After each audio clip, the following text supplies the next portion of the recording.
Greetings, adventurers, and well met, Master of Dungeons here on the Master of Dungeons Twitch channel, twitch.tv/themasterofdungeons. Happy Sunday! It is Sunday evening. It is time for another episode 28 of Phandelver and Below, the Shattered Obelisk. We do have our players here playing tonight. We'll go ahead and have them introduce themselves, remind everyone who they're playing before we get into some other discussions and things of that nature. Of course, we do have our resident wizard, Phelix. Go ahead and remind everyone who you are playing.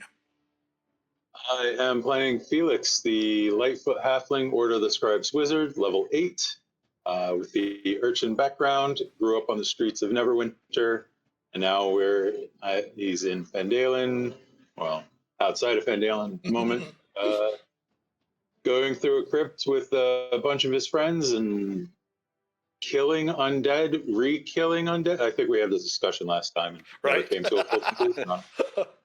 All right, thank you, Felix. And then, of course, we do have Hannibal. Hannibal Kane, I get the bullet point version tonight. Amazing forest of perfectly groomed chest hair, hill dwarf, monk, no armor, following the way of the ascendant dragon.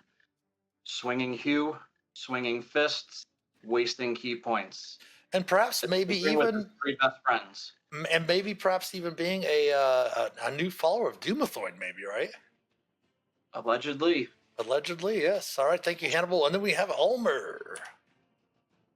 Yes, I'm playing Ulmor Wakefield, the half-orc barbarian, bard, or bard-barian, if you will. He is learning more combat skills as he gains more experience, and still has a little sprinkling of magic, and of course is always ready to play the lute and bang on the drum for his friends.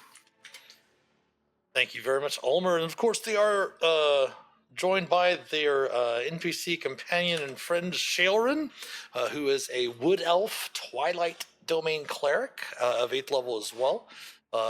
Last couple sessions, she's been taking a lot of heat off of you all, as she's been stepping up, getting into a little bit of combat there to take some of the heat off of all of you, taking some of those hits as well. Everyone go ahead and start with inspiration if you don't have it from last session. When last we left off, the characters were in the crypt of the Talhoun. And we just had a subscription there? Oh, yes, thank you, Design Lizard, very much for your 17-month streak. Very, very cool. Of course, Design Lizard is playing Hannibal, for those of you that aren't aware. But the characters are in the crypt of the Talhoun, which is a crypt of worshippers of Doomathorn, the god of secrets, dwarven god of secrets, hidden treasures, things of that nature. Right below the Talhundreth, which is an old mine area that the priests of Doomathorn and the followers of Doomathorn used to mine. They've been going through this crypt, trying to find some other pieces of this black shattered obelisk that they've been trying to discover. What's been going on with it? Why these goblins, who the characters believe might be working for mind flayers, as many of these different areas were. The inhabitants were destroyed by mind flayers in an ancient battles centuries ago, and they've found themselves in an inner sanctum of the Crypt of Talhoun. Again, I'll read this to you where we left them off. This round room has 3 alcoves with exits, each supported by stone pillars and lintels that resemble a mine. The room's center contains a dais, the pedestal that holds an enormous, multifaceted emerald that glows with warm green light. There were some wraiths that inhabited this room. You were able to defeat all of them, and now you find yourselves here with the gemstone. I believe we had a check. Actually, I don't even think we've had any checks. I think we just finished with the combat and stopped it where it was. So you're in the room here. What would you like to do? Imagine we should check out that gem. That's what I was just thinking. We were supposed to try to get a little chip of it for our friend Rivybindle. Gnome. I'm glad you remembered how to pronounce his name. Thank you.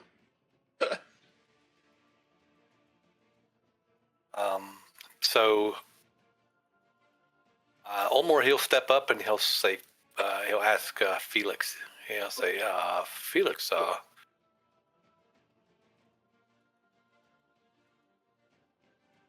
we need to get a little chip off of it. Let's make sure it's safe to get a chip off of first. Okay. Can I do a check on it of some sort? Arcana check? Or an If you want to, investigation? yeah, you can do an Arcana check if you want to look it over. You can tell that there obviously is. It's got to be some sort of magics there. With a 14, you can definitely tell that it's actually not an emerald, but some sort of gemstone seems to be glowing with some sort of green light from its interior. It most likely has been imbued somehow. You're not really sure exactly with that Arcana check, however. But if you'd like to make one as well, Ulmor, since you do have Jack of all trades.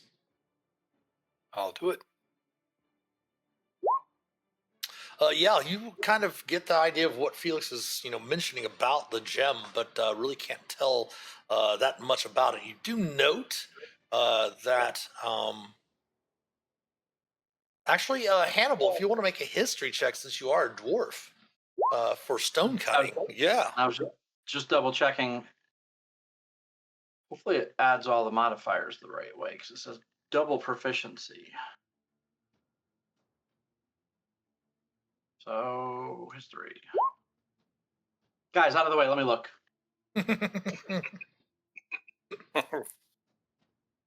So now I rolled it. That's weird. I rolled a 19, and my thing says 19 plus 0. So it would be +6 because it's not applying the stone cutting exactly because you're just making a normal history check. Right. So it would be +6, so a 25. You can definitely tell that this gemstone itself is about, fairly large. It's a green hued crystal, definitely has some green hues to it. But it almost seems as if it's been imbued with a couple of different magical incantations, as it were, something like that. That maybe, and from the discussion of Arcana between Ulmor and Phelix, you get the idea that perhaps maybe the mind flayers that were here might have imbued it with like little splinters of their malignant intellects, as it were. You can tell that it's definitely been enchanted so that it cannot be shattered. However, you do believe that it can be chipped.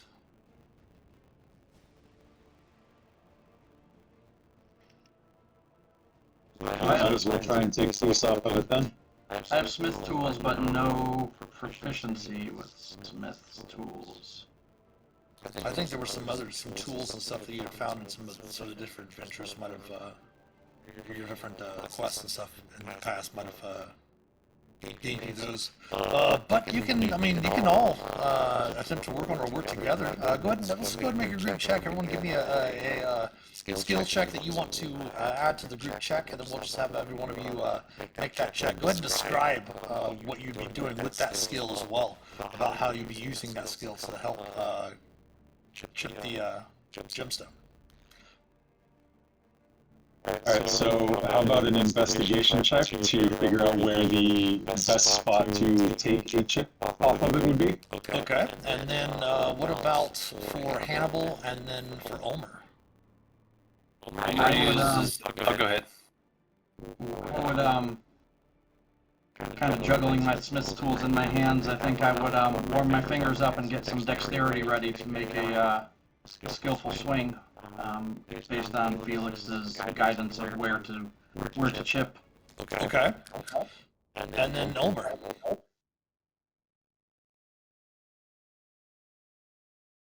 You're muted, I think.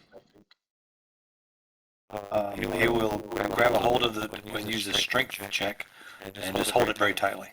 Okay. You want to go athletics on that then for that? Sure. Okay. And then we'll have Shae and make a religion check to make sure that we're not doing anything to desecrate that thing. So everyone go ahead and give me that check. Your DCs are going to be 15 for these.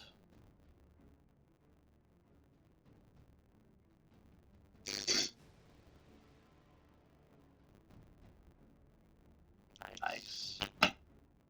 It doesn't bode well for the Dungeon Master or the bad guys with the nat 20 and then a natural 1.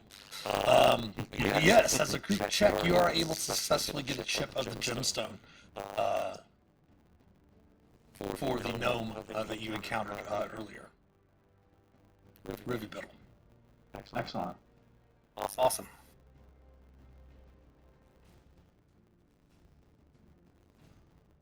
And looking around the room, you do again see the exit, or the door that you entered in. You see the one to the south, which you are very sure leads into the preparation chambers. And then there's the one to the east. I was just about to point that out to the group.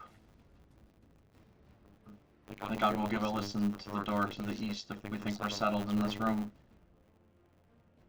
Yeah, you could do a fairly thorough search, and with Phelix and even his passive investigation, you tell there's really nothing else of value in this chamber. Alright, I'm gonna give a listen at the door. Do you want perception or Sure. investigation? You don't hear anything on the other side of the door. Coast is clear, y'all follow me. Ah. And clearly from this side, you can see on the inside, just like the other rooms, it does have a secret door that's kind of camouflaged from the outside, but from the inside you can see it fairly clearly. Perfectly. Just gonna listen again. Okay. Ooh. Anything good? Give me 1 second. Let's see if you hear anything. Uh-oh. Uh-oh. Uh-oh is right. There we go. Give me a D6.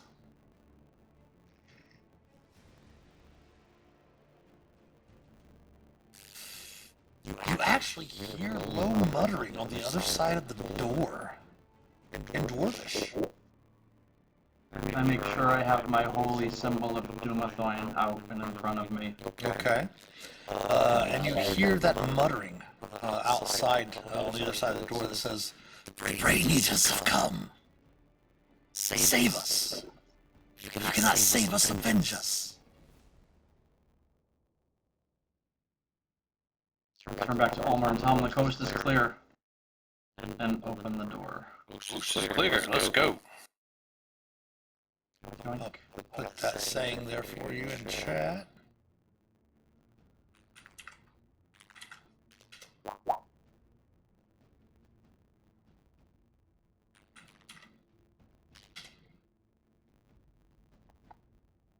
Opening up, you see the lining of this hallway are grand carvings of mountain peaks above smaller carvings of multifaceted gemstones. And it's even clearer now as you step into the hall. You hear that dwarven muttering. Do I hear it from down south or up north? Can I tell? Or is it... All around you in this hall. And he can we hear it too? Oh yes, you can all hear it, and you can't understand it unless you speak Dwarvish. Okay. But Shae will mention something about perhaps maybe it's another haunting. It's been a couple of weeks since we played, yeah. I was thinking about messaging that. Backwards. Haunting. Yeah, you know the things that were running in and out of the walls? Coming through the wall there, yeah. Wait a minute.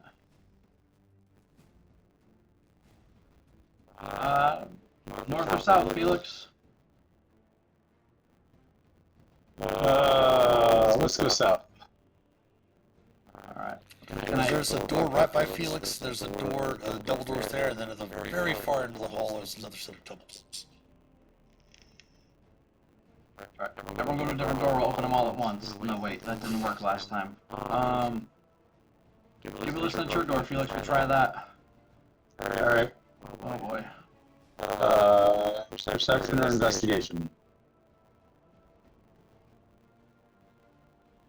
Perception, yeah. 16. To the door right there beside you. Does it appear to be trapped? Does it appear to be locked? And do I hear anything on the other side? You do not. Silence as death. Cool. Quiet on this one. Want to try it out first?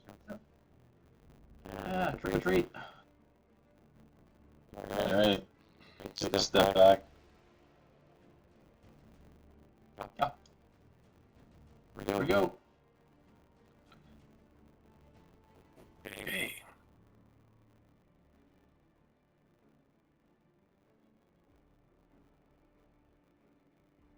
Hi. Sorry.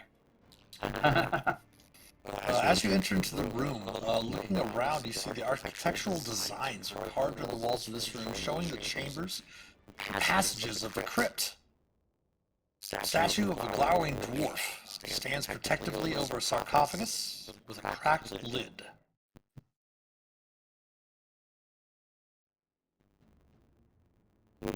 Hey, Shelrin. Might be something dead up here. I'm ready, she says as you see her pull out Lightbringer and bring her shield to bear. And Ulmor has his shield up and his staff at the ready. Okay. Hannibal just cracks his knuckles and fluffs up his chest hair. As you step forward there, Ulmor, you do see indeed the dwarven statue does animate and the lid of the sarcophagus bursts as you see a creature emerge from it. Give me one moment.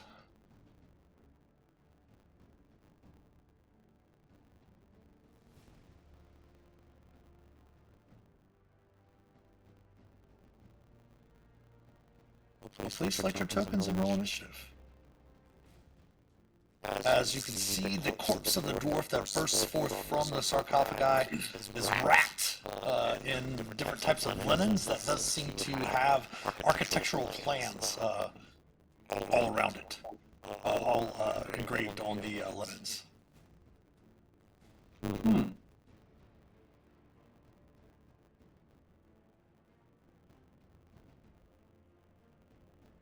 I hope I get back to the token layer. There we go.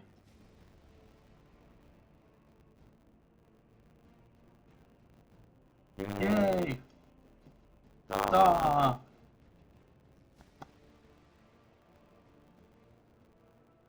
The first to act is the creature that Shae does indeed shout out and says, "Mummy!"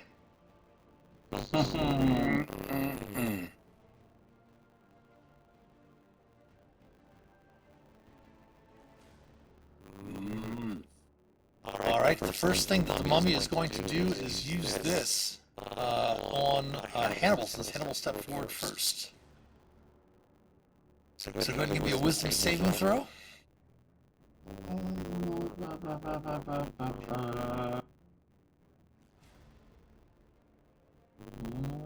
Finger crossed. Nice. Unfortunately, you're not blessed. Yeah, I don't know why the flesh was checked. I was going to ask before I rolled anything. No worries.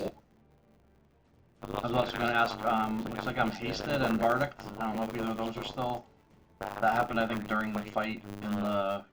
Oh yeah, they would have all worn off while you were investigating the other room there, yeah. Because it would have, the 10 minutes would have passed, you know, checking the stone, taking the time to examine it and all of that such. Feels bad. Okay. So you are frightened until the end of the mummy's next turn. You did not fail it by 5, so you're not paralyzed.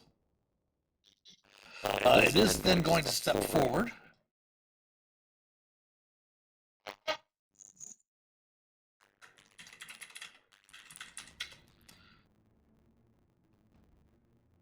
I'm going to go ahead and put in chat for you.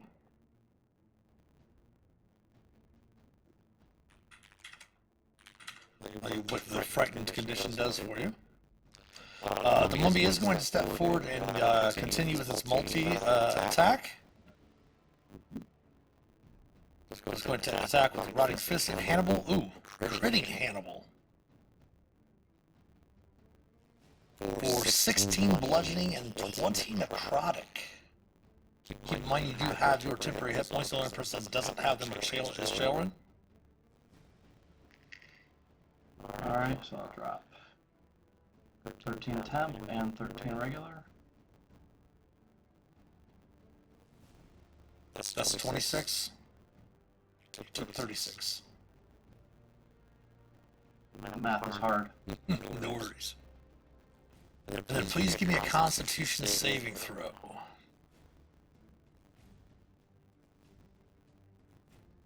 Nice. You're not cursed with the mummy rot. That is the mummy's turn. Ulmor, you are up. See this creature. Pardon? Mama didn't raise no bitch. You mean mummy didn't? Yes. You see this creature come out of the sarcophagi, immediately turn its gaze upon Hannibal. Hannibal kind of shrieks back a little bit and it swings at him and hits him square in the chest, like right in the solar plexus. It kind of lets out a little bit of a, and you're up. Okay. So yeah, we'll go ahead and rage. It's just How many more rages do you have left, by the way? Let me double check. Make sure I'm. Oh. Okay. None. Alright, just wanted to make sure. Thank you. I didn't check. Yeah, so I've got one bardic inspiration left. Okay. Oh, all So I right. think I do recall you during the last session saying that you were using your last rage in that room, yeah. Thank you. Good call. Yeah, I did use the last rage, and okay. Go back to my bard roots right quick.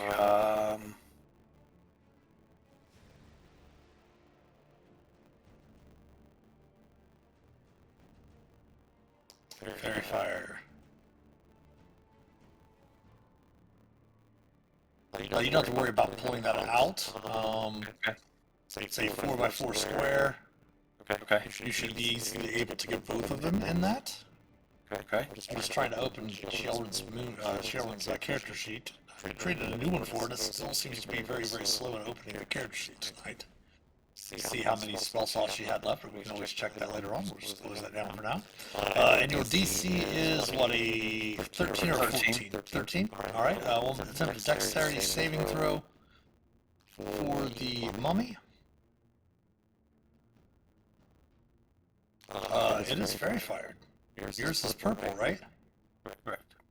Alright, and let me double check the shield guardian right quick.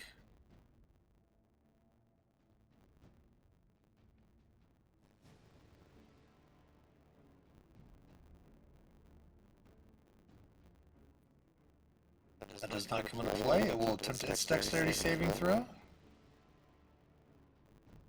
It will fail. It too is fairy fired. And of course, you do see the sarcophagus itself is also coated with the violet flame all around it. Anything else for Ulmor? Any movement? Bonus actions? Yeah, I'll go ahead and hop up and bonus action, trying to shield, trying to knock this guy down. Okay. Give me an athletics check. The mummy is going to resist with an athletics check itself.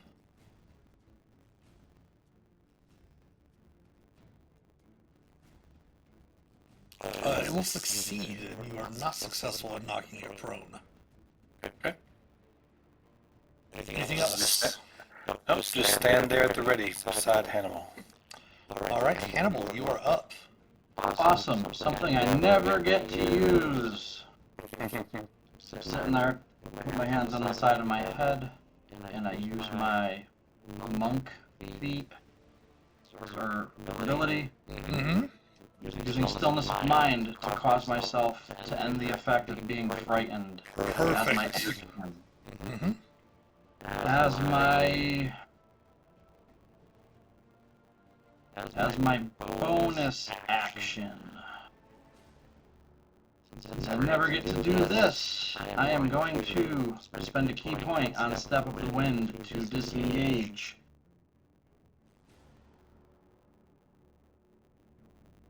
Alright. right. Which also allows me to do something I've been wanting to do for a while. And see dragon wings, spectral dragon wings unfurl out from behind my back. Using Step of the Wind, I can use my dragon wings, and I get fly speed equal to my walking speed. And that's not actually go very far, but you guys have never seen the wings before, so I looked back and I said, what the hell? What's this shit? And I just kind of fly up and back. Put myself between me and between Phelix and the bad guy. All right. Anything else? I'm panicking, trying to put out the wings, and that'll be it for me. Felix, you're up. All right. You can clearly, obviously, see the room with your manifest mind there by Shae and Hannibal. Yeah.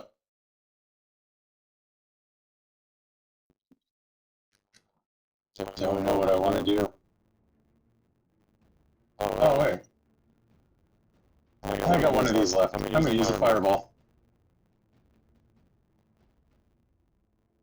Pull out the template.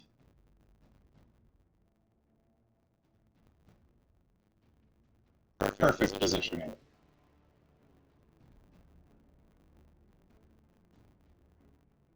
Move that to the back.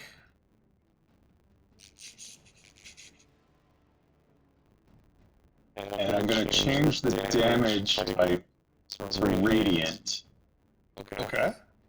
Because undead thing, I know that sometimes they can be weak to radiant. I don't know what this particular one is, but can't hurt. Okay. Go ahead and roll me your damage, and then I will make some dexterity saving throws for the creatures. Your DC is now 16, right? Yes. All right. Doing the next save for the Shield Guardian.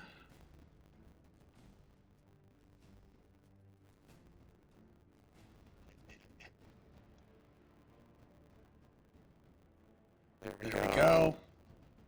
It will fail, taking 29 fire. I'm sorry, radiant.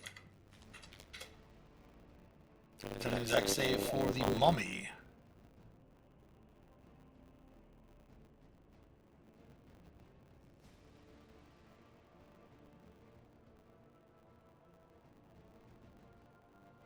It would make the save, taking half that, which would be 14 radiant. You notice that the radiant just does normal, it just was very dexterous. Anything else for Phelix?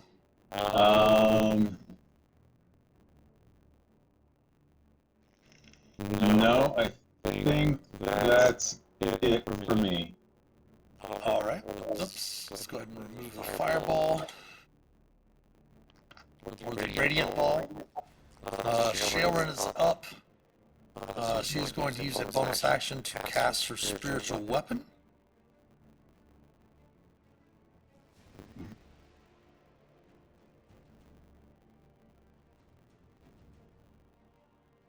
She's going to bring that up right behind the mummy. That's her bonus action. She'll hit with a 25. I'm sorry, 23. Nice. Doing 4 force and 1 radiant.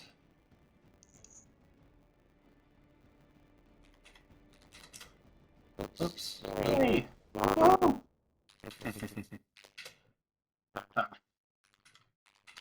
There we go. And then she is going to step forward and swing her Lightbringer. What? She'll do Hit. I have wings. What the hell's going on? she won't do anything. I don't believe she'll do anything with the actual radiant that was for Blessed Strikes. That's from only, I think, 1 attack a turn.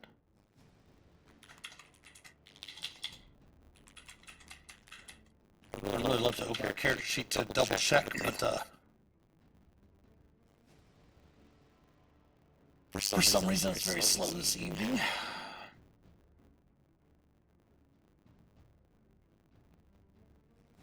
Can't use the feature creature again until the start of the next turn. Perfect. Okay, so she will still deal 2 bludgeoning and 2 radiant because it's undead. So another 4 damage. And then she is, pardon me, is done. And then the Shield Guardian is going to step forward over here.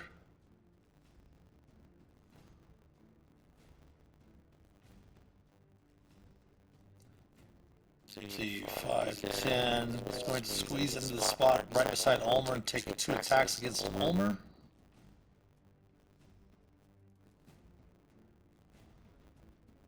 $14 bludgeoning. Oh, And 14 bludgeoning. 28 points. And then it will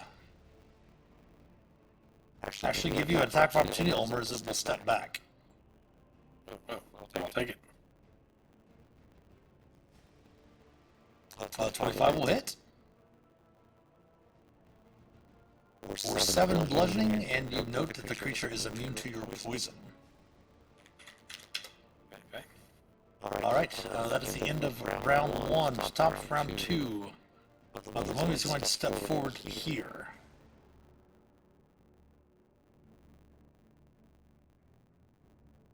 Doesn't Ulmor have advantage on that attack because of the fairy fire? Oh, yes, he does. So it would be a crit. So an extra 6 points. Oh, yeah, thank you for that. Yes.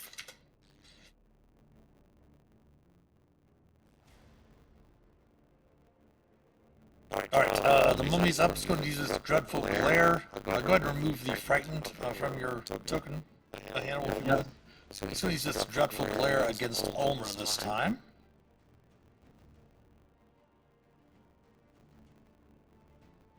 Oh wait, and I forgot, you did note that some of the wounds on the Guardian at the start of this turn started to close. ugh. So a Wisdom saving throw, Ulmor, DC 11, please. Okay. Wisdom saving throw. You got this.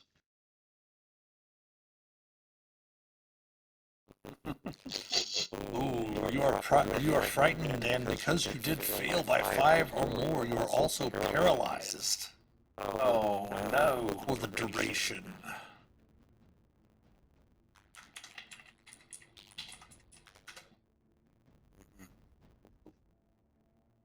We'll give you the conditions for paralyzed here in chat for you. You are incapacitated and can't move or speak, which means, unfortunately, since you are incapacitated, you will lose concentration on your spell. Bah. So the fairy fire will go away. We didn't have you make con saves. My apologies when you got hit for concentration. It will then turn around and attack you with its rotting fist. Miss horribly. Ooh. Ulmor, back around to you. You are paralyzed. I will stand there. Hannibal. Do a mind trick. Do a mind thing. Mind thing? Hannibal, you're up. Alright, I will step forward. Since I like clicking on things in my character sheet. My first attack will be a cool Breath of the Dragon. Fire attack. Okay. You have to make a dexterity saving throw against 15. Me or the mummy? I'm doing a line, so both the mummy and Okay, the gotcha. dragon. But I'm not included in that, right? You're okay. Okay. For the mummy Bitch. does make the save. How much is the damage? Oh, 2d6, right? Half on a save. However, you note that it takes the full amount of damage Oh, fire! because it is vulnerable to fire. Oh, I was hoping. Attempting the dexterity saving throw for the Shield Guardian, it will fail, taking the full 7 points of fire damage. Excellent. Alright, that was my first attack. As you see the anger well up in Felix's eyes as his face goes pale, realizing that he probably could have killed the mummy outright if he left the fire instead of radiant. Anything else for Hannibal? Yeah, I'm doing my second attack, which will be a swing of you. Okay. 11 will hit on the numbers. Oh, happy day. 9 slashing.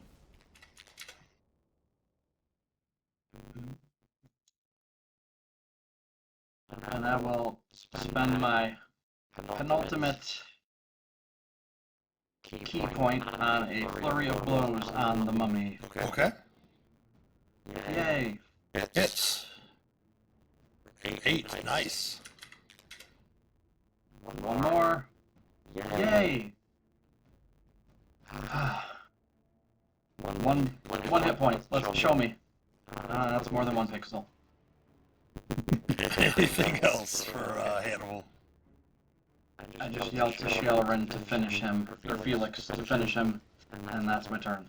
All right, Felix, you are up. I'm gonna pull out the wand of magic missile and aim it at the mummy to finish him. I'll just use 1 charge. Okay. That's 2 times 3, 4. 6. And the mummy falls to the ground, dead. Again.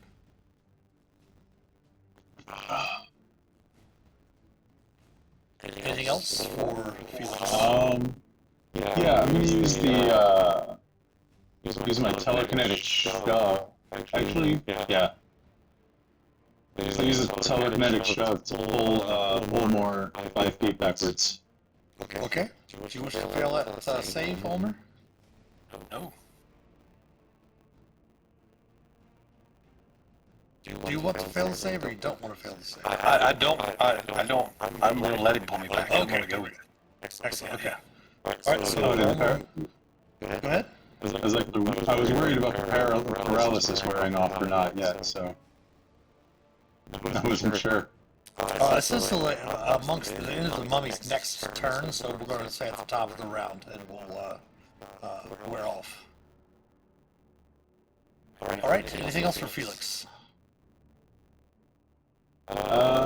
Nope, that'd be it. All right. Shaelren is up. She is going to cast a first level spell since she's not concentrating on anything, since the shield or the spiritual weapon is not concentration. She's going to cast a bonus action to cast Shield of Faith on herself, which is a concentration spell.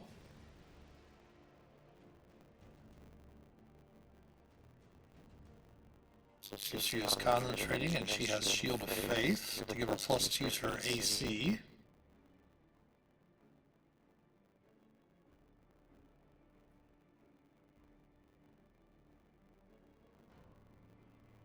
And then she is going to step forward here and swing Lightbringer and swing the spiritual weapon. Spiritual weapon first. Oh, that would have been nice if it would have had advantage, but she does not. AC of 22. For 5 radiant and 5 force. And then her normal strike with her Lightbringer. Will crit this time. Doing 6 bludgeoning. Look at her being a warrior. Maybe that's why she's getting hit in combat more, right? The Shield Guardian is up. At the start of its turn, you see some of the cracks on the glowering dwarf start to heal. And it will take 2 swings at, 2 fist swings at Shaelren. Missing. Actually, no, that will hit on the numbers for 6 bludgeoning. Because it did improve her AC from a 19 to a 21. -6 will make a skill saving throw for concentration for her at advantage with Warcaster. She will make the save easily. And the creature's second fist swing will miss. Bring us back around to Ulmor. Ulmor, you are no longer paralyzed.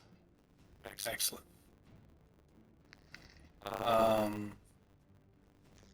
You see a little bit of a rage in Shaelin's face that you haven't seen in a while. You've actually never seen. I'll run up next to her and swing my shield, trying to knock this guy prone. Bonus action. Okay, do me a favor and pop up shield mastery for me. Yep, just one moment. I'm not sure if it's large creatures or... I don't think it is. I just want to double check.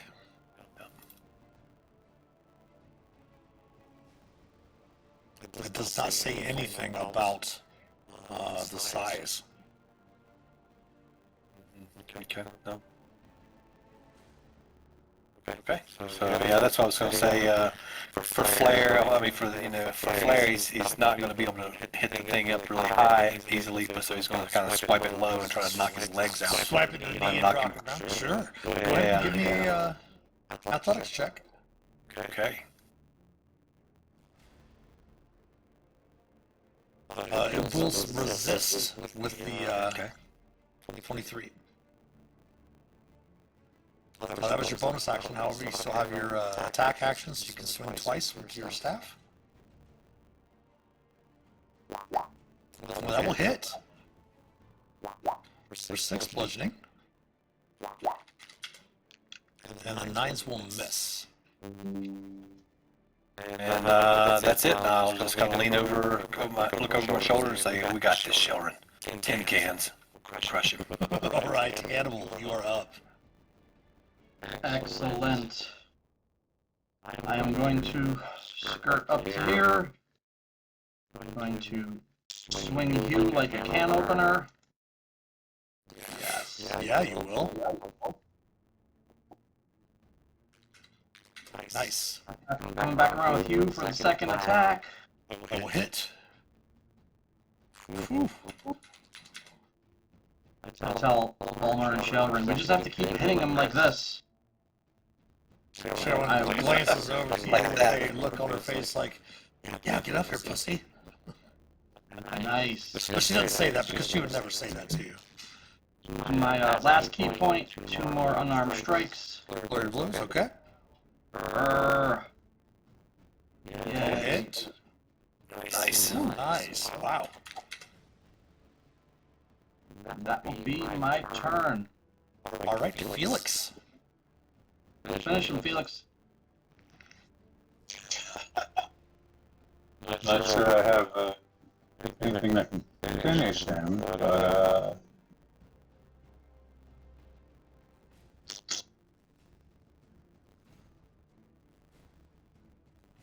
I'll do a chromatic orb.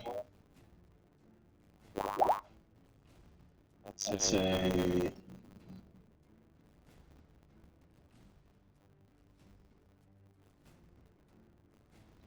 It's going to attack.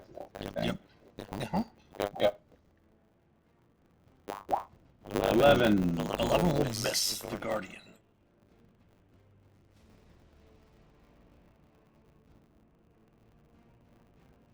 Anything else?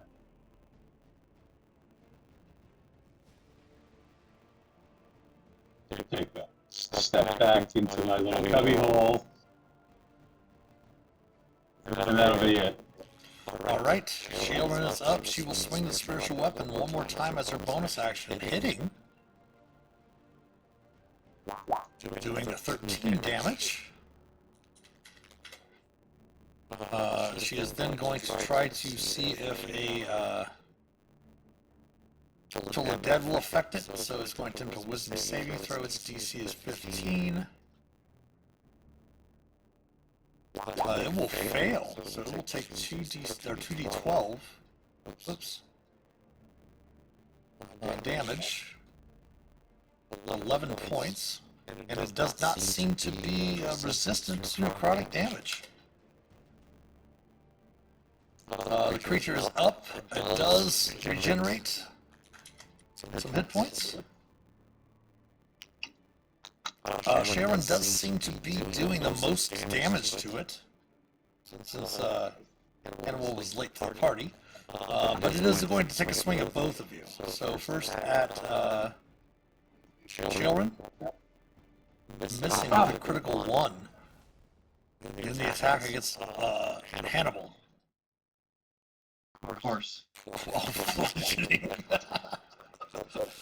I got it, Sharon. If you happen to watch the stream on Thursday, the Game Master Eric invited me over to play a one-shot on his stream. I was getting pounded by the monsters pretty much all night with the amount of damage I was taking. But luckily we had a great cleric and a great group of this, which was a lot of fun. Top of the round, back around to Ulmor. Winging away once again with the spider staff. That will miss, unfortunately. And winging once again. Unfortunately, that will miss also.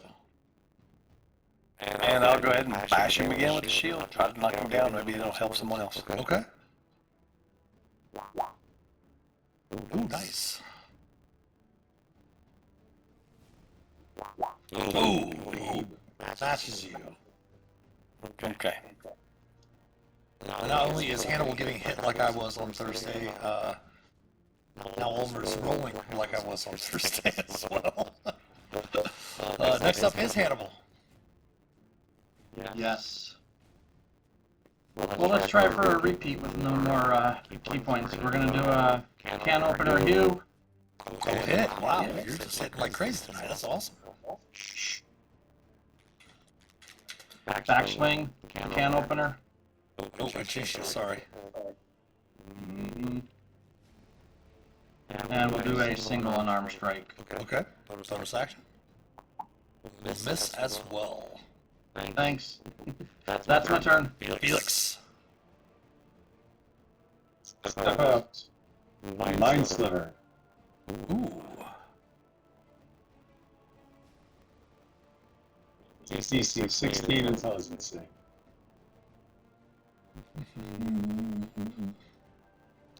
I think it's intelligence save. It will fail, taking 5 psychic. It is not immune to psychic damage. And Mind Sliver is just the minus a D4 to its next. Yeah, okay.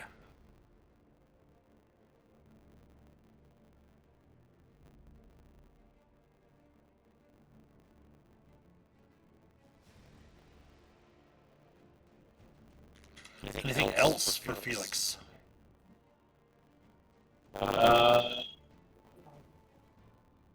No, I think I'm good here.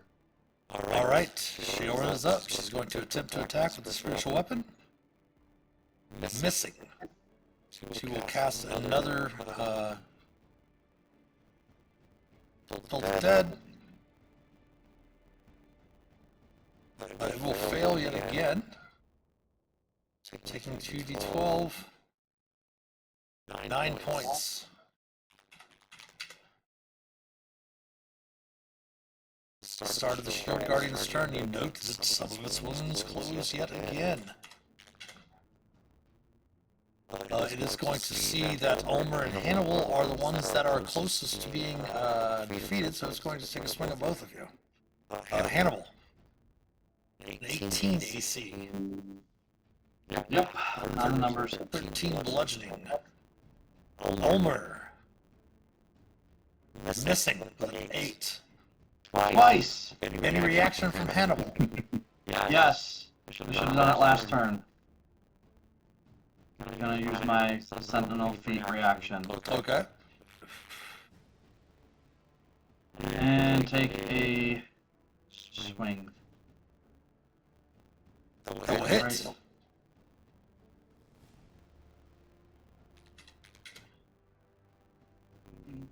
Oh, shoot. There we go. Keeps healing. Top of the round, Ulmor. Okay, well, this time I'm going to go ahead and try to do the shield bash first. Bonus action. Athletics, right? Yep. 3. You are successful in knocking the large creature into the knee, knocking it prone to the ground. You see its dwarven sculpted face kind of look up at you, and you have your 2 attacks And with advantage. swinging left and right with the spider staff. Hitting. Swing. 6 bludgeoning. Hitting. For 7 bludgeoning, which is exactly the number of hit points that it would have left, as it had 13 at the start of your turn, dropping the creature to the ground as the statue goes inert. You hear a whistle going through the chambers all around you, almost as if it's a very significant sigh of relief. And you have purged and purified the final crypt haunting.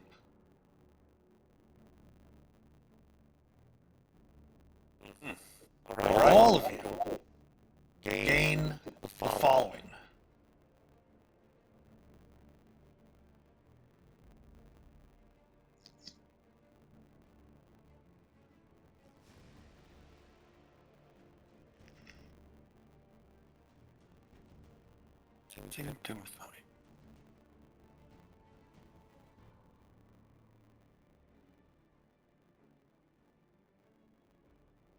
Shae was like, "Yay, I don't have to keep giving Phelix dark vision." See color in the dark.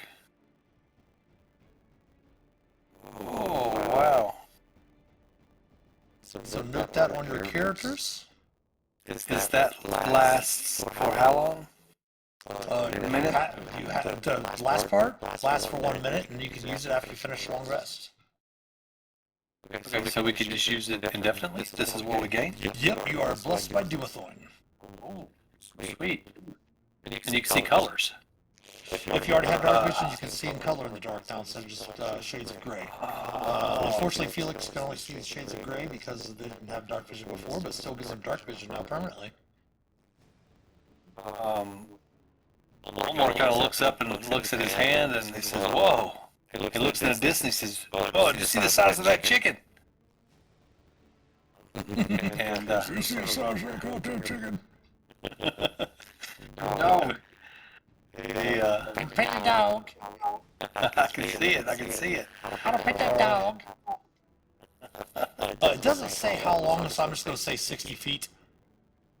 Okay. Because it didn't specify that anywhere. I didn't see it specified anywhere from that. Okay. Keep in mind also, unlike magic items such as such a blessing cannot be suppressed by an anti-magic field or similar effect.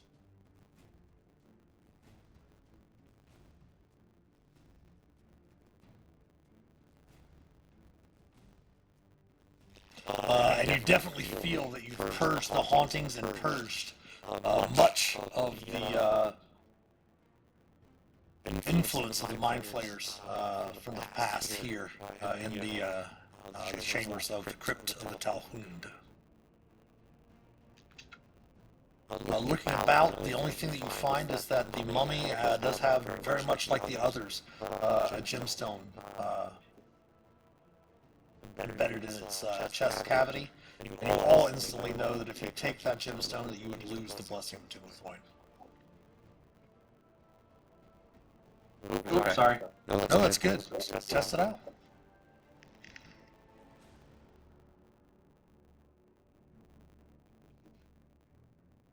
It is close to the top of the hour.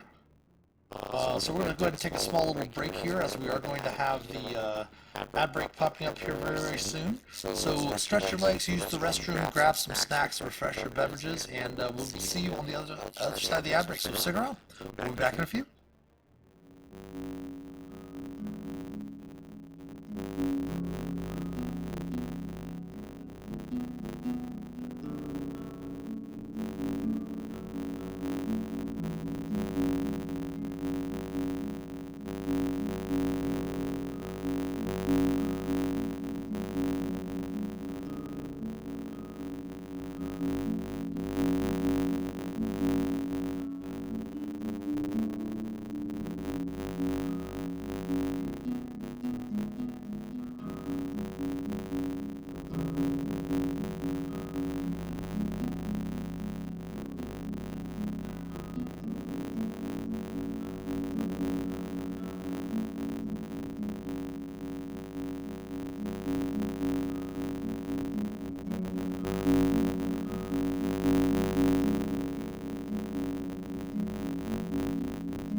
All right, and we're back on the side of the ad break. The characters have defeated the mummy and the guardian in this burial chamber with a sigh and whistle going throughout the out the complex. You and receiving the blessing of Doomthorn. You have purged the crypt of whatever foul machinations that were left behind by the mind flayers.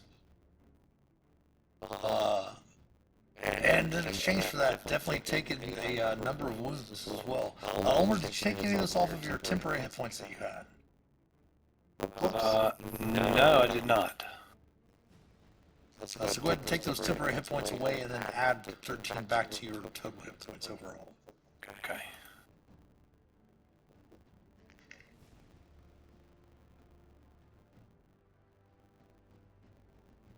Shae kind of looks around at the rest of you and says, "You can rest if you wish. Nap time. But I have a feeling that if we have indeed encouraged the foulness of the mind flayers from the crypt, that we should probably not encounter any more undead. It was mentioned to us by Aura that if we were able to do so, by Orsong, I should say, we should probably be safe. Should we continue on? Perhaps maybe check the Guardians to the north?" She references the hall just outside near Phelix. And Phelix, you do not hear that muttering in Dwarvish. Definitely do not hear that muttering in Dwarvish outside the door anymore. Oh, I was thinking we close this door and take a quick nap right here. If you want, you certainly can do so and take a short rest. It's up to the rest. If you want, you can even gamble to take a long rest if you want.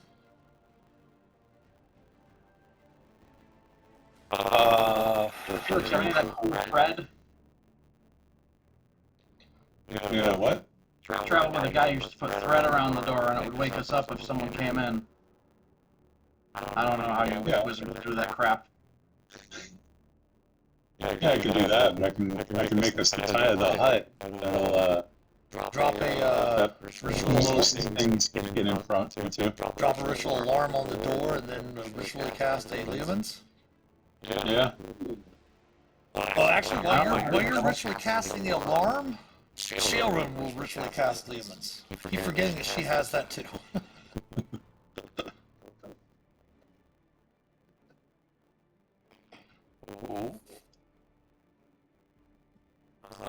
And go ahead and take the benefits of a long rest, as you are able to take a long rest here in this chamber.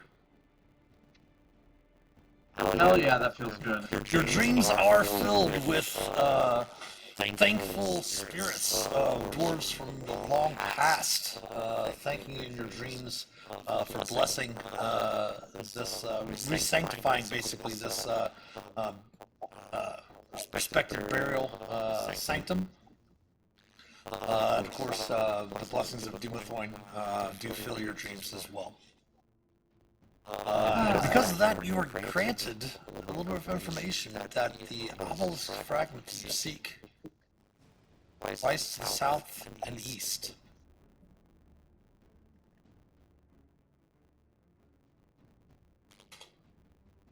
South and east. Which is the set of double doors that are down to the south. Ooh.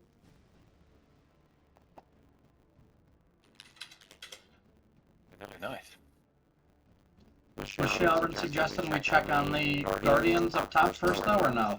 She had just suggested that the night before. She's been up for a few hours. When you wake up, she actually has breakfast prepared and such like that all ready to go, since she just had to transfer the 4 hours.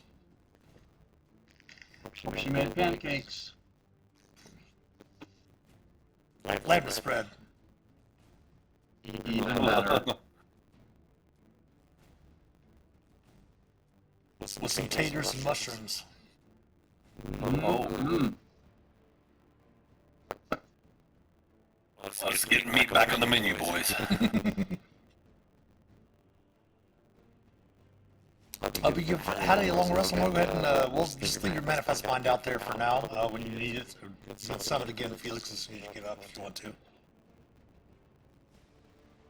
Yeah, I'll probably do that.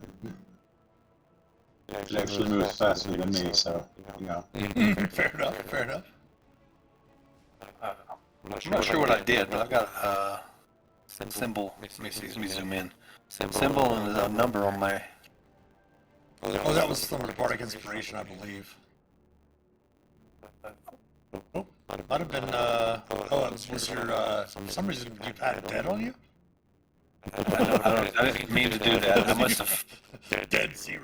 Might have been your death saves. Oh no, it was Bardic Inspiration. Oh. Yeah, it's that one. No, that was. If you look on those, there's one that says dead below it. That one? That was the one you had on there, yeah. No, I don't want that one on there. No, you don't. Okay. Yeah, I had to zoomed out and I saw it on there. I didn't know what that was.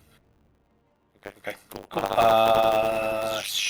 Let's go. I mean, you can go to the north and check if you wish. That's totally up to you, Hannibal, and the rest of the group. I'll leave it up to a vote.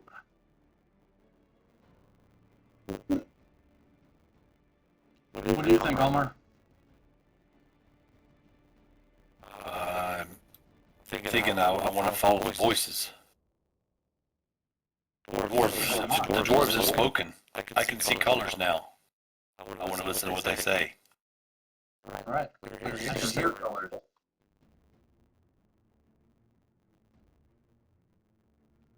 Does the manifest mind, can you send it through doorways and walls, or is it, I mean, I know it uses space, but I don't think you can actually, you can't pass wall or anything, right? I can telepathy with share. That's just your things. So sometimes today.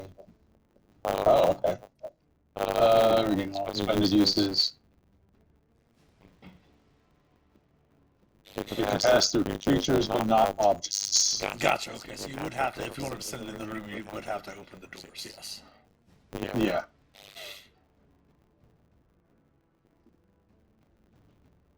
I mean, I could send it the long way around, but You could, if you want to take a few moments to do so.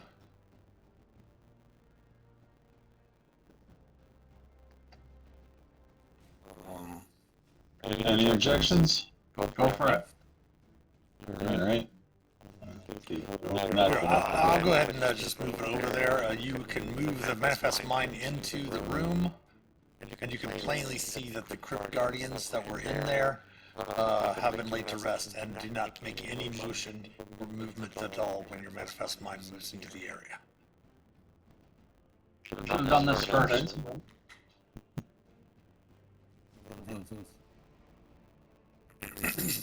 Well, you hadn't even found the second lever, yeah. I know. Man, Hannibal. Do you want to go in there and check it out, or since we couldn't search the room before, but If you want to use your manifest mind to make an investigation check while you're in there, you can certainly do that. yeah, let's do that.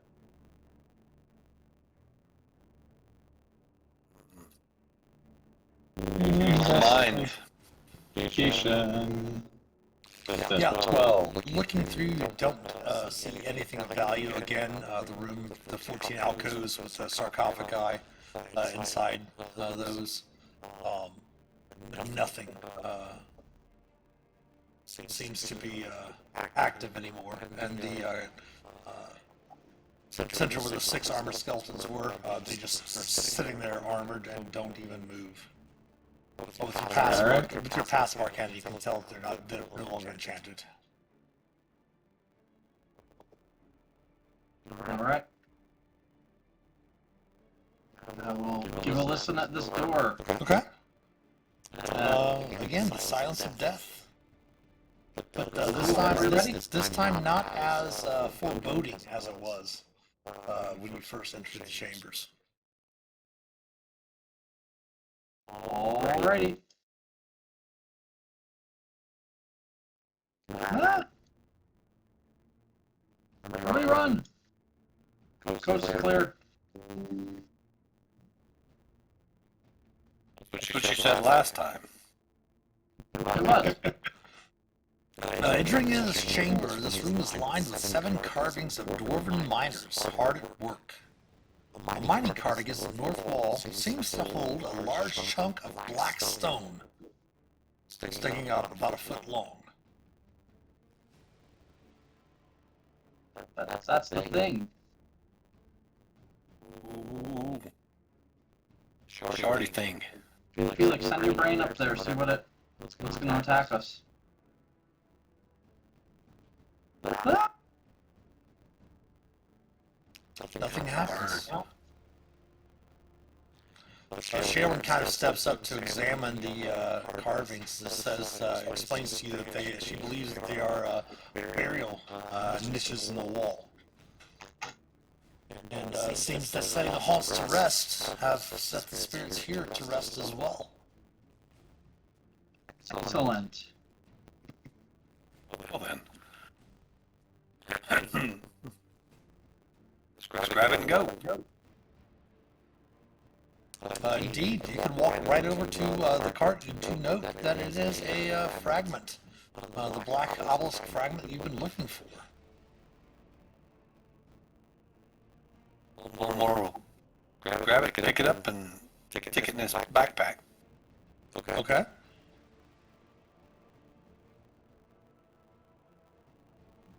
That makes 2 we found, right?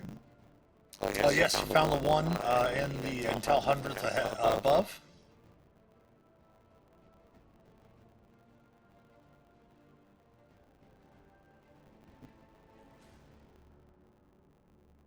Second card found.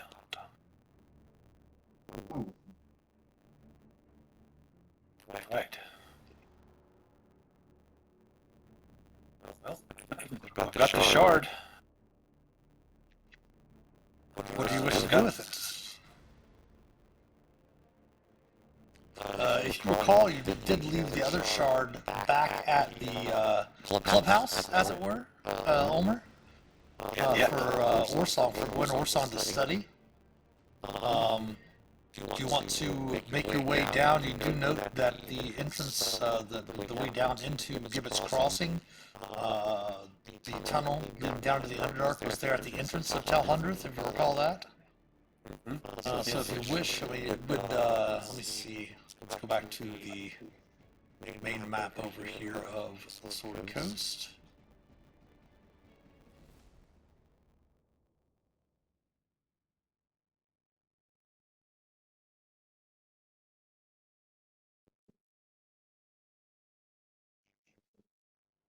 Your character's actually, let me move your tokens. Your token's actually up here. Oh yeah. Would take a number of days to make your way back to outside of Phandelver. You could do so if you wanted to. Well, we need to go into the Underdark. Yes. What do you guys want to do? Just maybe hide it? Or just keep it in your pack? Keep it in the pack. Yeah, I can just keep it in there. Does anyone have a bag of holding or anything of that nature? I think we keep It's not. keep thinking we do, and I don't think anybody has one. We need to get one of those. I think we'd have to go all the way to like Neverwinter to find one. Mm-hmm. Let's bring it back to the Tel 100th. Right? Pardon me. Ooh. Had a sneeze there. Turn back on the captions. Got the bends. Sequel of combat here.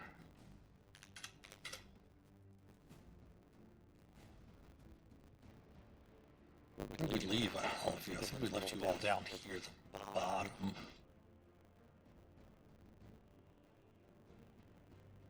How to delete you all from the map? But yes, the here. Let's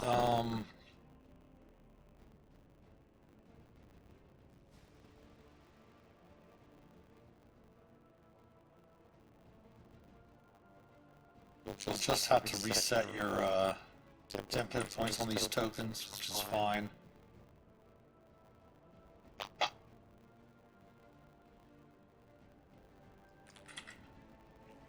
Should be able to see yourselves up here now.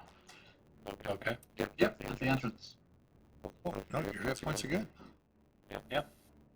And yes, this was the entrance to Gibbet's Crossing. Yeah, that's where we need to go next. Giblets. Or yeah, Gibbet. Gibbet? Gibbet? Trying to read my chicken scratch. Chicken Gizzard Crossing or something.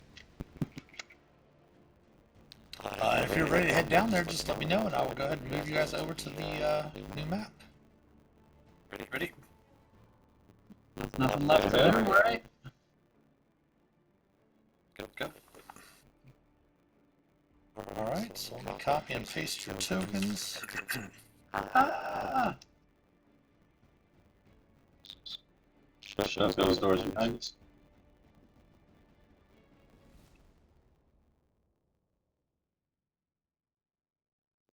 Ooh, this is, let me, give me a second here, I forgot this is a little bit larger of a map. Okay. I'm just gonna shrink your tokens just a little bit. Whoa.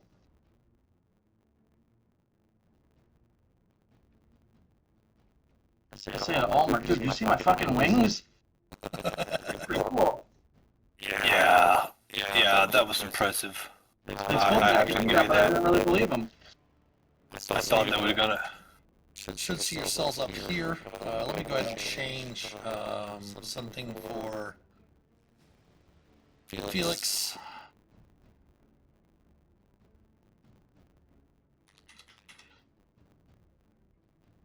There we go. Alright, so entering into Gibbet's Crossing and into the area down below here. Of course, you were told by Gwen Orsong that was once a crossroads of the Underdark where Drow, Duergar, and Sverneblin communities lived in an uneasy peace. Easy peace.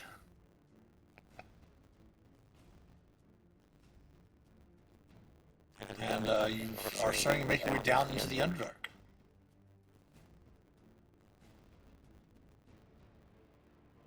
And you should, can everyone see the map there? Yep. That's where you find yourselves. The walls around this area, rough-hewn stone, some of it natural here and there. You note that the ceilings here are about 9 foot high, not very tall.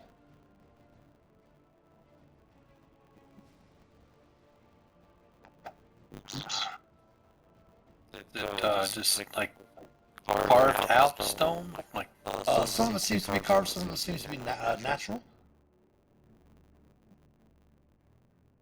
okay. Can you see someone? Yeah, sorry about that. I clicked the button. Moving stuff around, I was asking to click the button. Gotcha. Yeah, so you see a tunnel heading out in front of you, Hannibal. Ulmor up there by Hannibal.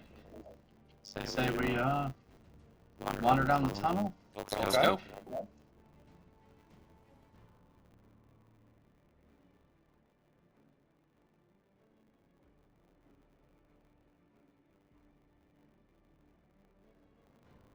Are there any tracks now that we're getting down in here a little bit? Has this been any recent tracks? I'm going to look for a passage of something. Go ahead and give me a survival check if you want. You don't note anything. It doesn't appear that anything's been here. Not even, especially with everything in Tal 100th and, of course, the Crypt of Tal Hund. It doesn't seem as if any sort of living creature's been here in a very long time.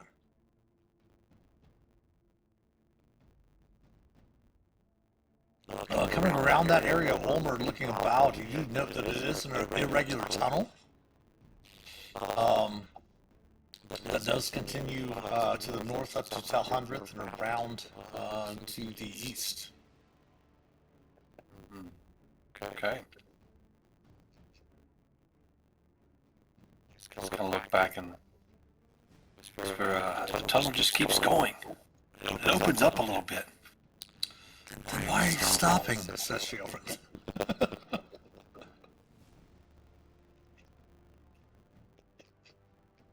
I go on around the corner.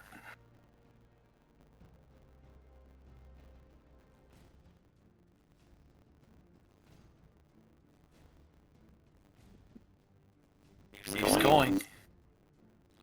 As you get around that corner, you do note that there seems to be a reinforced door in the southeastern wall to the east of you. Here we go. Door.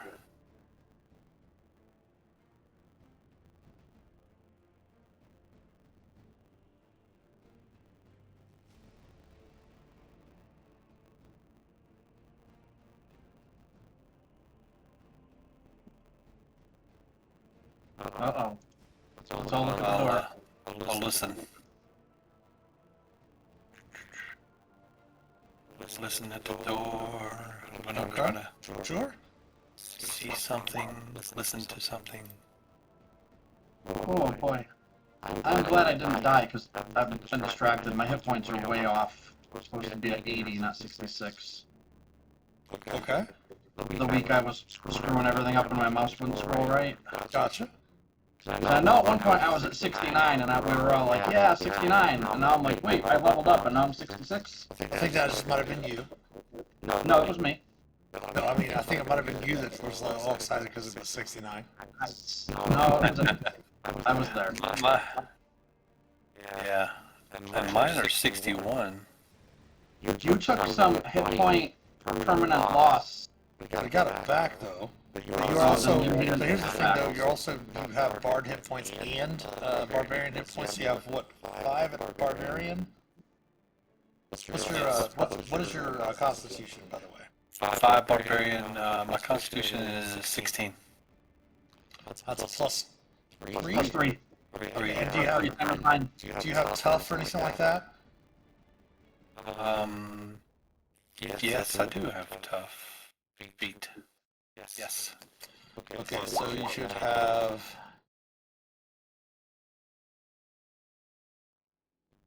And then you should get, let's see here, 5, 10, 20 more. And you have 5 levels of barbarian, which would be, you don't get the maximum for barbarian because you can only get the maximum at first level as a bard. So you would get 7 plus 5 is 12. 12 plus 5 is 60, right? Or 12 times 5 is 60. Yep. So you should be at 83. I'm sorry, 93 points. It just didn't look right. I was like, what is going on here? Something. Yeah, you should be at 93 hit points is your maximum hit points. Okay. Yeah, I didn't catch that earlier. You also have to change all your maximum hit points there too. Yeah, I would do that. Sorry for the derailment. No, that's totally fine. No, I'm glad you said that because I was looking at that when we did the rest, and I was wanting to change it. Level 8 monk. I don't know. With tough end. What is? Yep. You do note as you're looking. Oh, go ahead. My apologies. Sorry. No, it's just the movement speed is 0.72, 7272723. It's going to change on here because of the size of the squares and stuff like that. But your movement is still 40/55, whatever movement's on your character sheet. So just in the character sheet, put 40, and then it just increases by 15 when you use your elk thing. Okay. Yeah. Okay.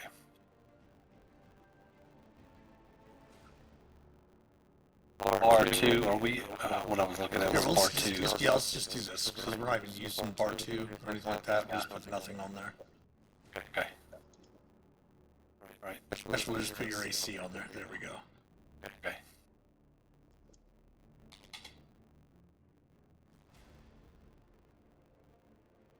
I don't know how that got messed up. I didn't.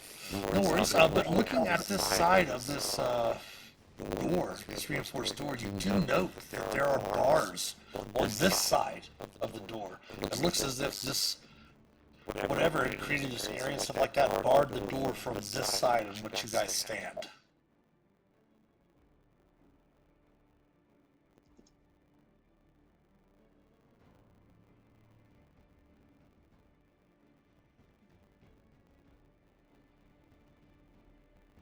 Well, shall we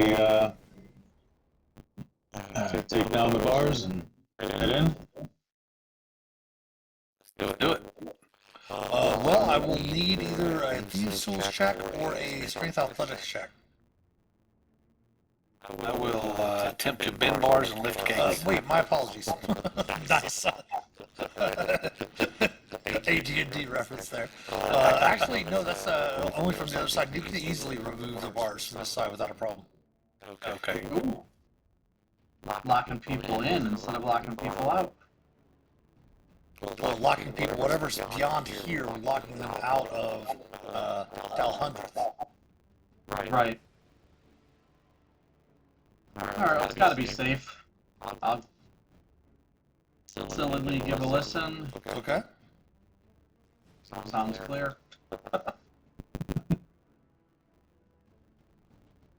Yeah, you don't hear anything, actually. Is Shell in here? Oh, there she is. Alright, couldn't see her. Alright, knock knock. Opening that door leads into a wide tunnel, and suddenly around the bend there, you see large chunks of stone suggest a long ago collapse. And I promise you all that professional writers wrote this adventure, so I'm told. Okay. It does mention that in the last fight that the creatures, the mummy and the guardian don't activate unless if you've gotten rid of all the hauntings. But in order to get rid of the hauntings in that hallway that you entered in when you heard the dwarven murmurs, you have to defeat them. I'm like, okay. Yeah. Hello, anybody home? I'm here to talk to you about our Lord and Savior, Dumathoin. Hello? You do not hear anything again. You looking to the south. Let me hold on before you move. Let me double check your vision here. Oh, why is that set up so far? Oh my God. Oh, yeah, I can see all the way. See water. Let's go swimming. It must be that blessing of Doomthorn. We can see really far. Or is it the changing of the scale, maybe? Yeah, I'm wondering if they didn't set things Adjust? properly on here. Yeah, because I have it set up to where your dynamic lighting is on. I think you switch it to half the distance, 60 feet.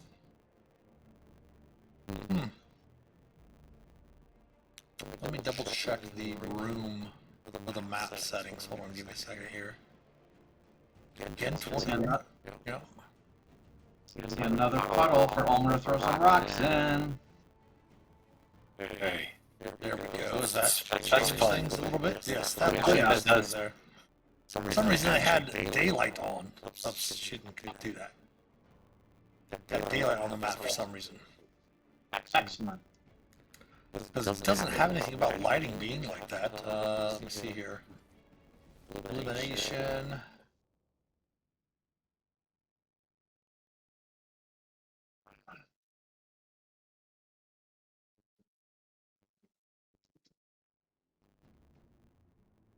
That does say that some of the halls have continual light, continual flame spells, still eliminate some of the natural tunnels, but the chambers are unlit. So we're going to just get rid of the daylight because that's something that they haven't implemented yet. Yeah, you see a room, an archway here to the southeast of you. You see a hallway going off to the south, Hannibal. And then, of course, the ruins to the north. Boulders and such like that to make their way the collapsed area to the north. Alright, I think... Yeah, when I stand here, I think I could see a door here. So maybe I'll point it out. I'll call folks into here. Oh yeah. Read overnight. Wait, before you go back, hold on. Head back up to where you were, just let me move you back to where you were. I'm going to show it over for you as well. Ah.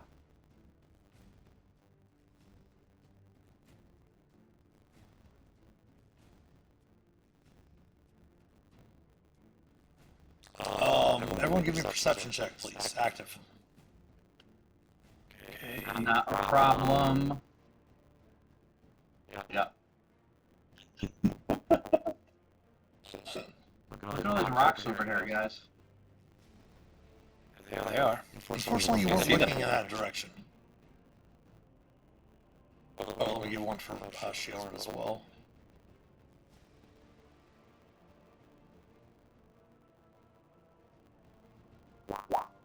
Oh, nice. Right, Phelix, you and Shae are not surprised. As the rocks areas over there do begin to move.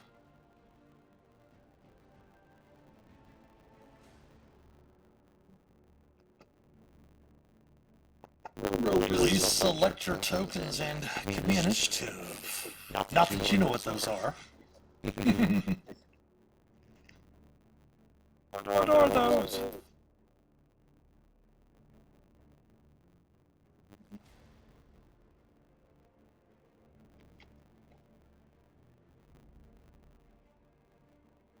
I roll well.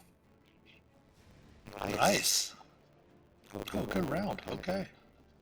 Sort of initiative. Ulmor, your surprise condition is finished, is over. Hannibal, your surprise condition ends. Phelix, you're up.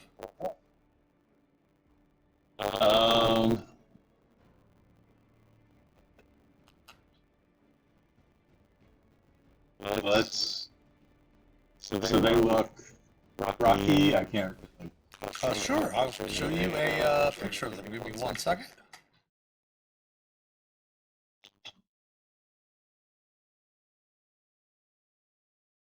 They do indeed look fairly rocky.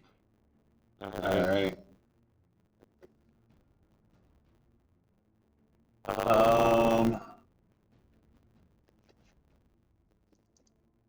I'm gonna put a fireball back here somewhere so I can hit both of them without messing. Sure. Plus, Yeah, you don't worry about And, the token out. and I'm gonna change it to lightning Okay. for the damage.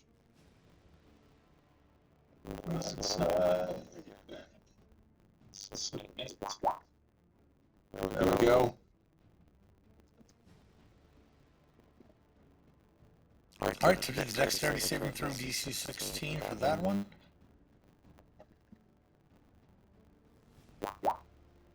Make the save, taking a 15 fire. And the one to the north. Will save as well, taking 15 fire. Do you see their hit point bars, correct? Yep. Perfect. And then I am going to jog my little butt down this way. Alright, bonus action, anything with the manifest mind? Nope. They can sit there. It's not blocking anyone's path, so. Alright, I'm going to turn off the closed captions because there's got a disturbing thing popped up as it's trying to caption some of our speech, and that was not cool. Okay. Alright, give me a second.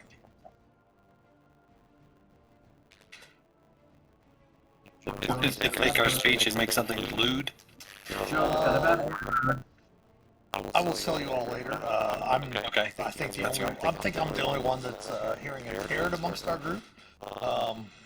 I do have that. I'm definitely going to get a new captioner for that after that one. Okay. All right. So Phelix is done. You leave the manifest mind where it's at. I'll move it out of the way so it's easier for people to get by it, like screen-wise. But Yeah, sure. The creatures are up.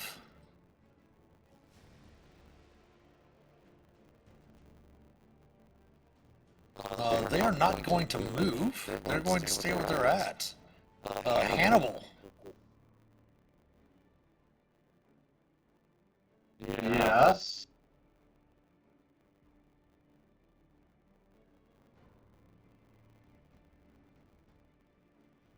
AC of 19 will miss because you are no longer surprised.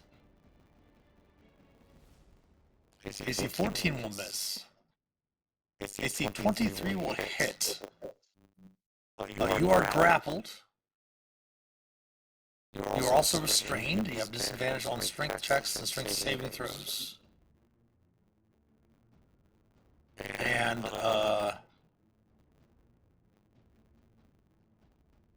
it will then use its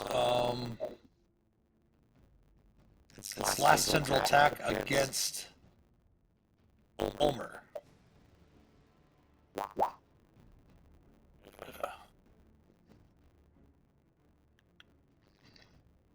It will then use its reel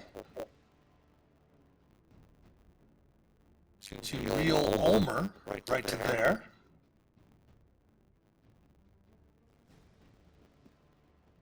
And is going to attempt to bite Ulmor. AC of actually AC of 27, since you are restrained, will hit 28 piercing Ulmor. Good thing it affects our hit points. Yes. Right? This one is going to attempt with its grasping tendrils to hit Shae first. Oh, Oops. Here we go. Missing. And missing. The other two are Phelix. Hitting. We'll take last for Shae. Missing. It will use its reel then. 5, 10, 15, 20, 25 to Phelix.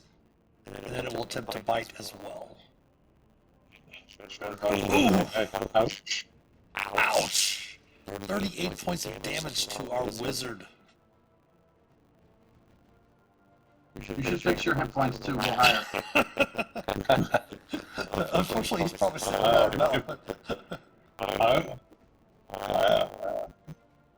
Ouch. Shelburne, run! Tell them we were brave. No. Oh man. Well, first thing she's going to do is pop up her Twilight Sanctuary.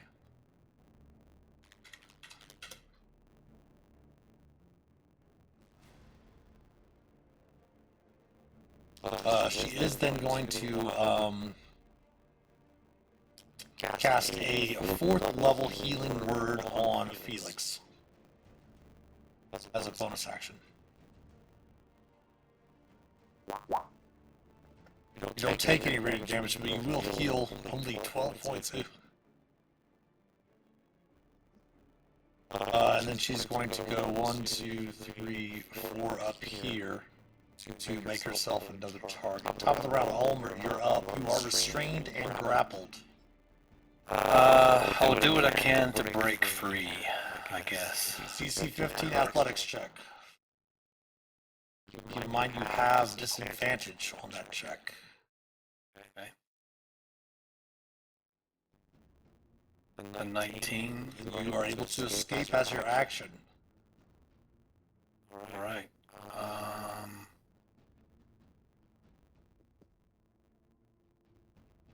Bonus action rage. Okay. So that will offset if you get hit again with a tendril. I will offset that disadvantage. Hannibal. I am grappled and restrained, right? Correct. So I will. Can't move closer. I will also try to make a strength save, and I'll burn my DM inspiration. Okay, it is an athletics check, which will make it a straight roll if you're using inspiration. Alright. Alright, save me, baby Jesus. Save me, Tom Cruise. Come on, Tom Cruise, save me, Tom Cruise. Tom Cruise comes in the stage. Yeah. AC was 15. I think it's help me, Tom Cruise. I am on those things, right? Yep, you can get rid of the grapple and restraint. And that was my action, so I don't get any attacks. Correct. I will move up to there. Okay. And that will be my. That's all I can do, I guess.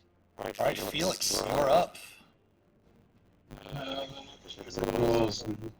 Which is disadvantage on dexterity saving throws. Okay. I do not have the luck of having any good sort of escaping plan, unfortunately. You still not scribed that into your spellbook yet? What's that? Missy step? Oh, I do have that.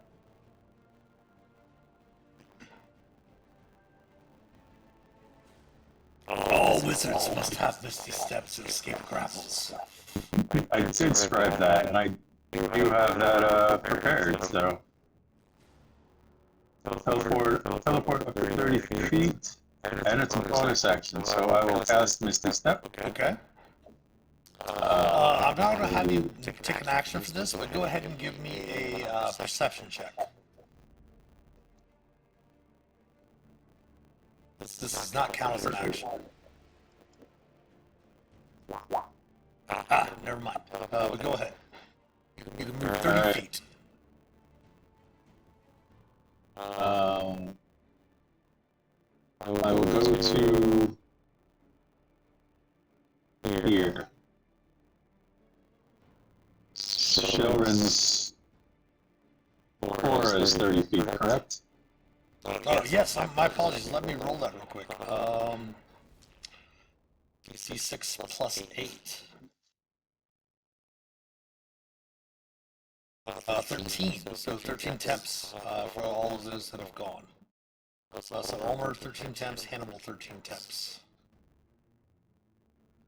Which is what the last one was.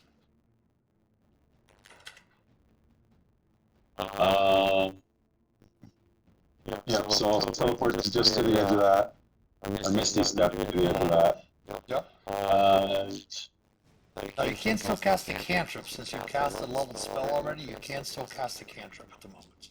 Yep. And for those of you that are watching, yes, this is not a copy of our Phandelver and Below, the Shattered Obelisk adventure.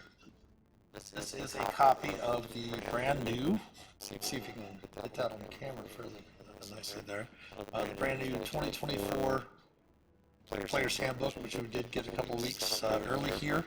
We are not going to be using those rules since we are playing Adventurers League for our Sunday night streams until the, obviously until it's released to the public and of course until they bring out guidance for that as well. Yes, my precious, exactly.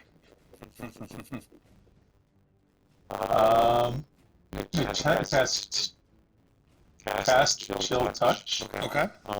This one. Fire away. Fire away. It's a 10. 10 will miss. Any movement?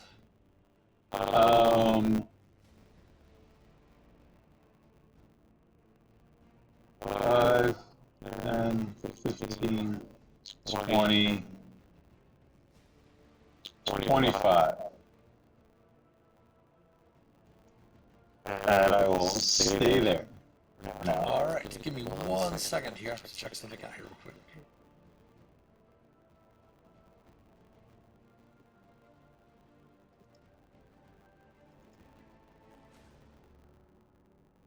Entering into that, past that threshold there, Felix, you note that there, of course, is a door to the south.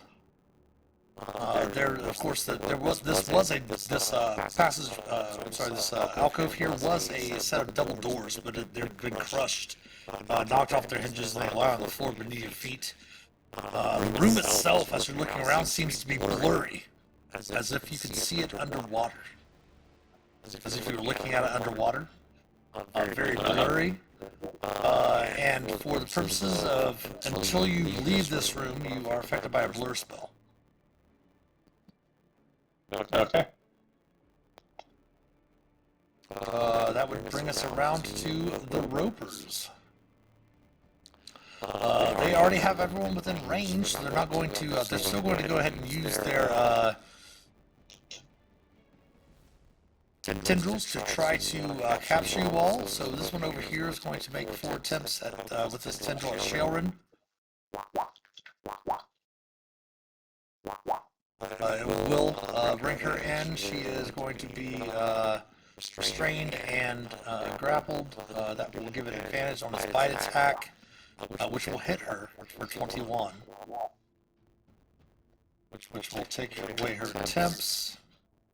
And then she will take 8.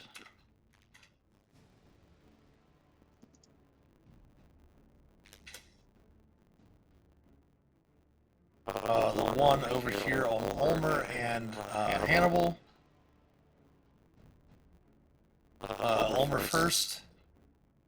Missing. Critical miss. Missing. The other two on. Pardon?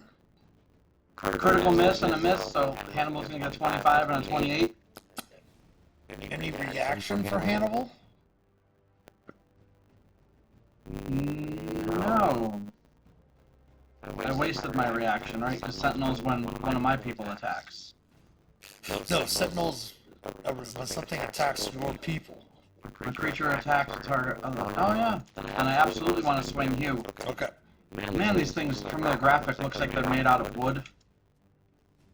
That will hit. That will miss. Miss! Oh shit, we're dead. Mm-hmm.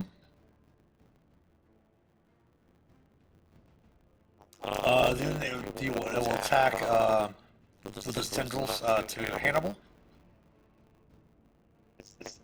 So everyone's grappled and restrained again. And this one will go at Hannibal again. Advantage, AC at 22 for 24 piercing. Don't forget to take that off your temporary hit points first. Yes. So 11 actual hit points. Shaelrin is up.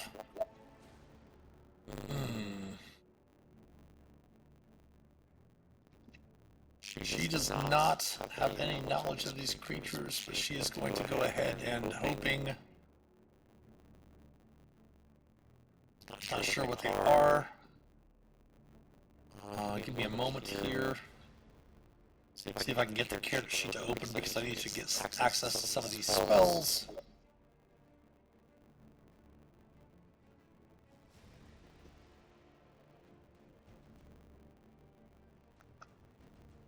Unfortunately, popping it out of the browser does not help.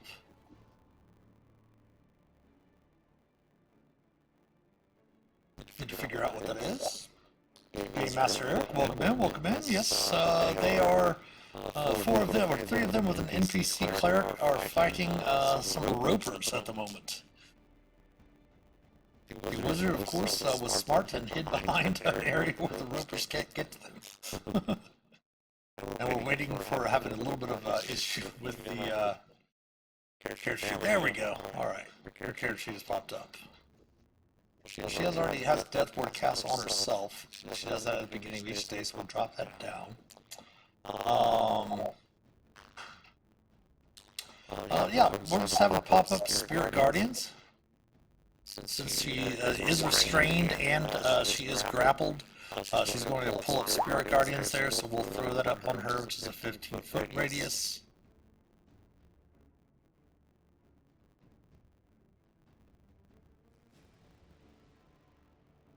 Now roll 20 is, there we go.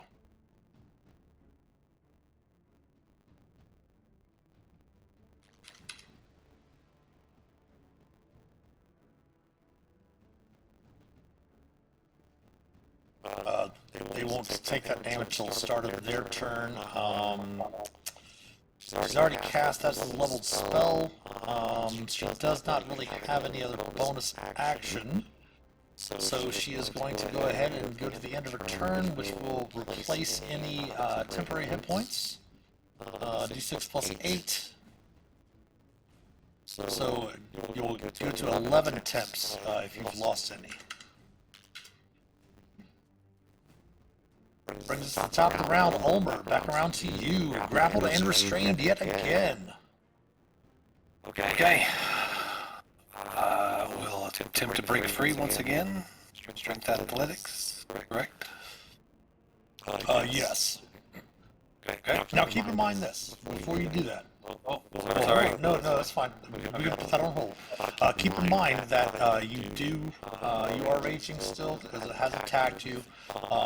You do have your, it's been a couple of weeks at least since we last played. You do have your reckless attack.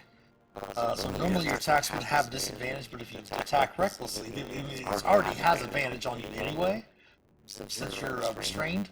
So if you wanted to just attack it and recklessly attack, you would have just normal straight rolls against attacking. Okay. That's totally up to you, of course. No, that sounds good, but I was just thinking that I was, since I was restrained, I was grappled, then I can attack, I know that, but then if I was restrained, I couldn't attack. No, if you're restrained, you have disadvantage on your attacks. Oh, okay, my bad. Yeah, no worries. Not thinking clearly. Yeah, sure, yeah. We played a number of different editions of AD&D. Obviously, you were talking about making it. Yeah. Doing Bard's Lift's check earlier. Yeah, I know. I love that. Yeah, you caught it. I'll just, since I'm already in there, I'll just go ahead and I'm not going to try to get away from him. Sure. Do that since I can attack, yeah. Yeah, and attacking recklessly, they've already got you restrained, so it's going to be an advantage anyway, so you might as well do it and just make it a straight roll. I will miss, unfortunately. Okay, As they have second attack. very heavy natural armor. Yes. And second attack. That will miss as well. No problem, Game Master Eric. Have a good stream.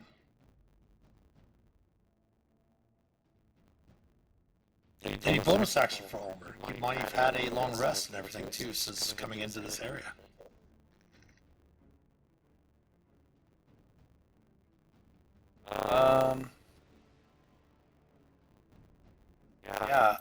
I will give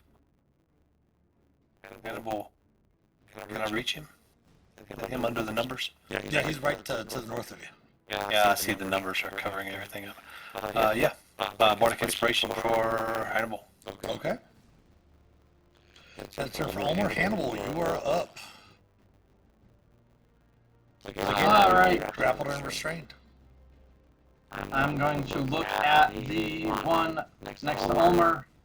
Tell him, hey Stanley, Roper, three's company, but two's a crowd. I'm gonna swing my hue. Fuck. That will miss with disadvantage. What? Hue again with disadvantage. Damn it. Miss with disadvantage.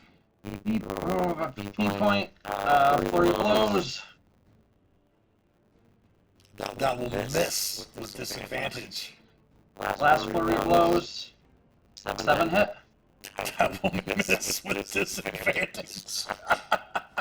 Alright, I'll take my 11 temporary hit points and I'll go see what Frisky's doing next door. Alright, so before we continue on to Phelix, we do have an ad break coming up here in just a few short moments. So go ahead and stretch your legs, use the restroom, grab some snacks, refresh your beverages, and we will see you on the other side of the ad break. So stick around. We'll be back in a few.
All right, we're back on this side of the ad break.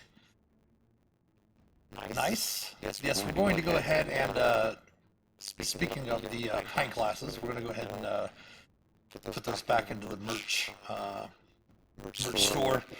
I did not realize that they did have a note on them to not, they are not dishwasher safe because of the stuff on the outside of them for the pint glasses. So we're going to go ahead and re-enable those. Hopefully we'll get something to where they will be eventually dishwasher safe, but they will have to be hand washed if you pick those up. But that should be back on the merch store tomorrow. A note that Hannibal asked about on break. Yes, Hannibal, if you wanted to use your bardic inspiration on that 16/22 attack roll, feel free to use the bardic inspiration. I do believe that's a D6 from Ulmor, correct? Yes.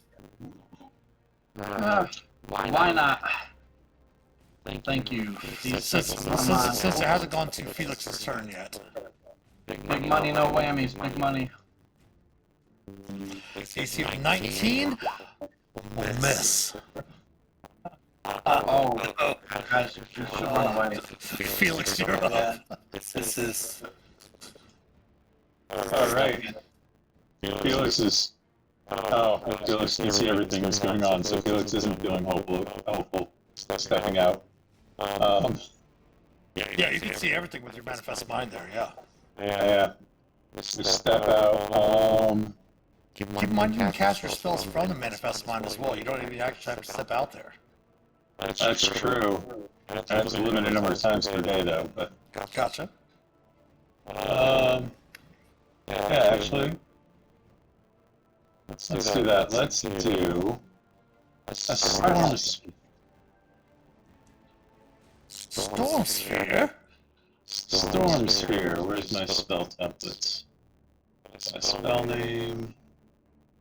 This is one that stays on the field. Move that. I can't move it. It's in the wall.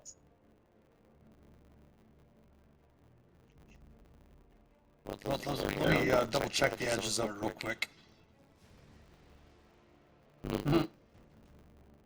You're right there. That would not get your companions. Alright, that's perfect then. And it is completely within the line of sight for your manifest mind. Let's pop up what it does in chat so that we can all see it. 20-foot radius sphere, blah blah blah, strength saving throw.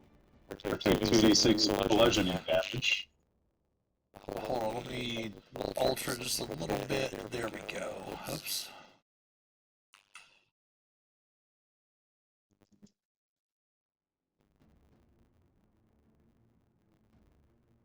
There you go. Now it will not get your companions.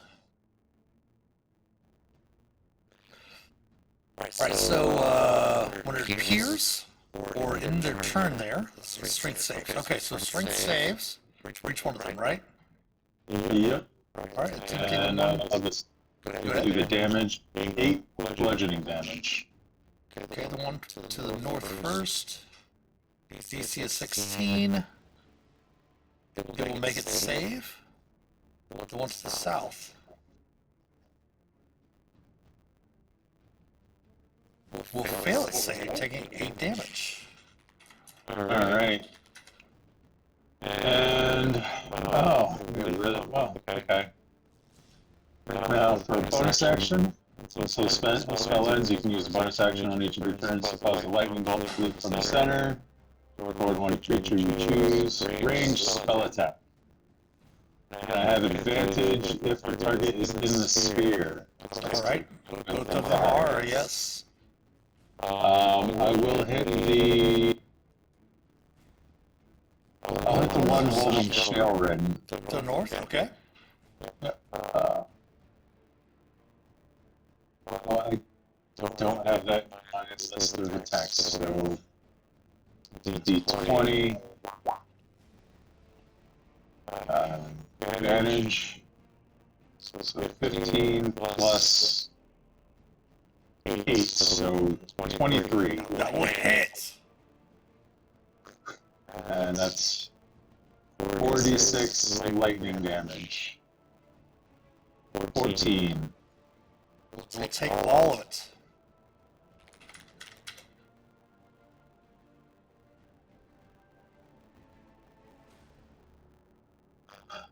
And I will end the turn there.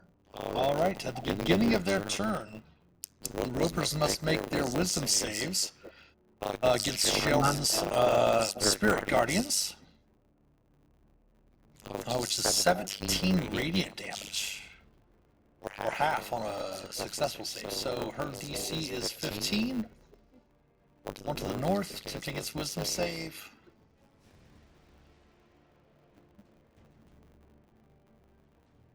Will fail, taking 17 radiant. The one to the south.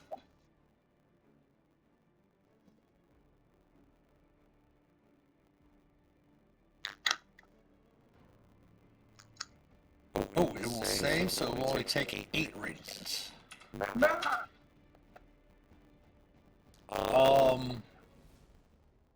They only get 1 bite, so bite at Shae first, that advantage.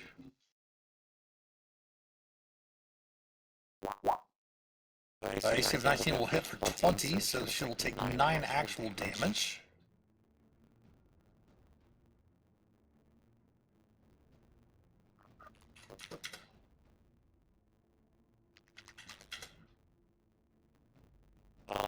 She will attempt a saving throw to maintain her concentration on Spirit Guardians. She does have advantage. DC is 10, because she does have Warcaster. She will make her save. So, concentration is maintained on Spirit Guardians. And this one is going to continue, this one's actually going to go back to Hannibal, or not Hannibal, Ulmor, because it looks to it, obviously it does not know that Ulmor is a barbarian, is going to look to Ulmor and attack with advantage. Ulmor is raging. AC of 24 will take 13 piercing damage, Ulmor, which is your temporary hit points. Okay.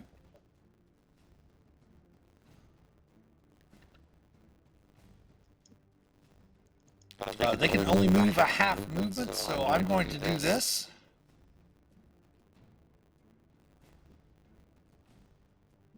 Because they can move with something that they have grappled, it is half movement. Bitch nuts. Right? Oops.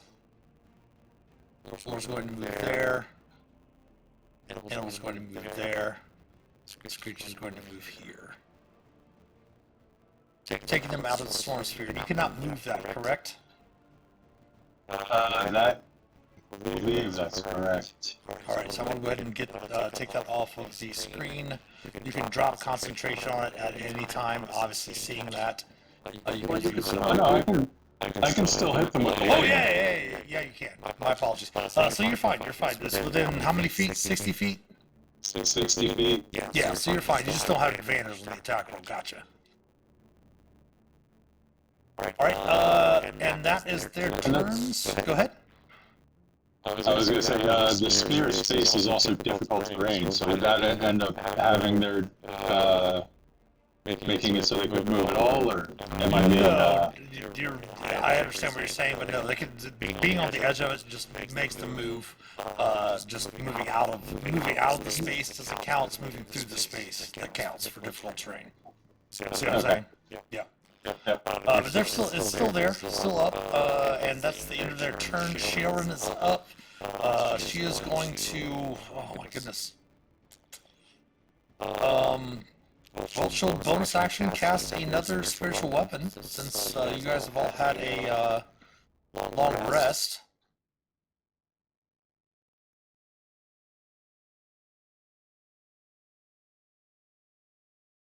We have a very tiny hammer.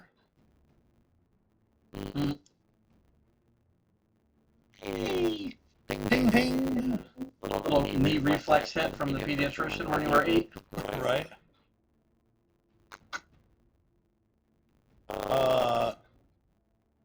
She will take that attack first. Level 2. Missing. And then she will cast her Toll the Dead.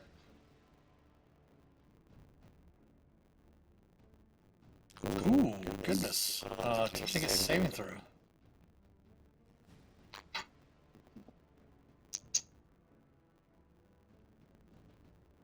It will fail, taking 21 necrotic. Holy shit. Well, run. Sounds good. Yes. At the end of her turn,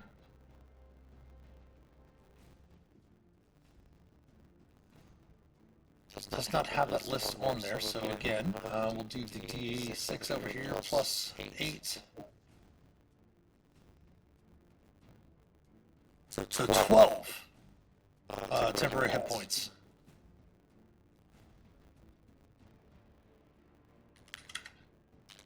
If you have more than that, nothing happens. If you have less than that, you will go up to 12. Top of the round, Ulmor. Back around to you.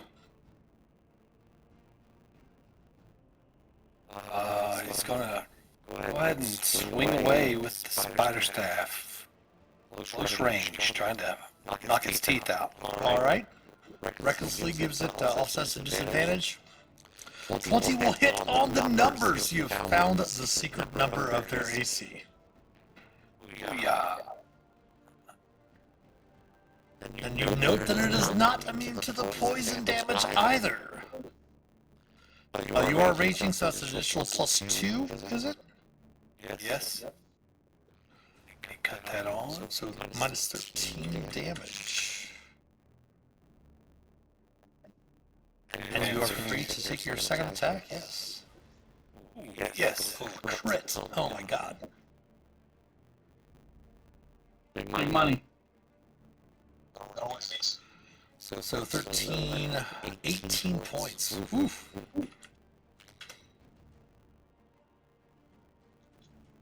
And I added the rage to that one. I did. Anything else for Ulmor?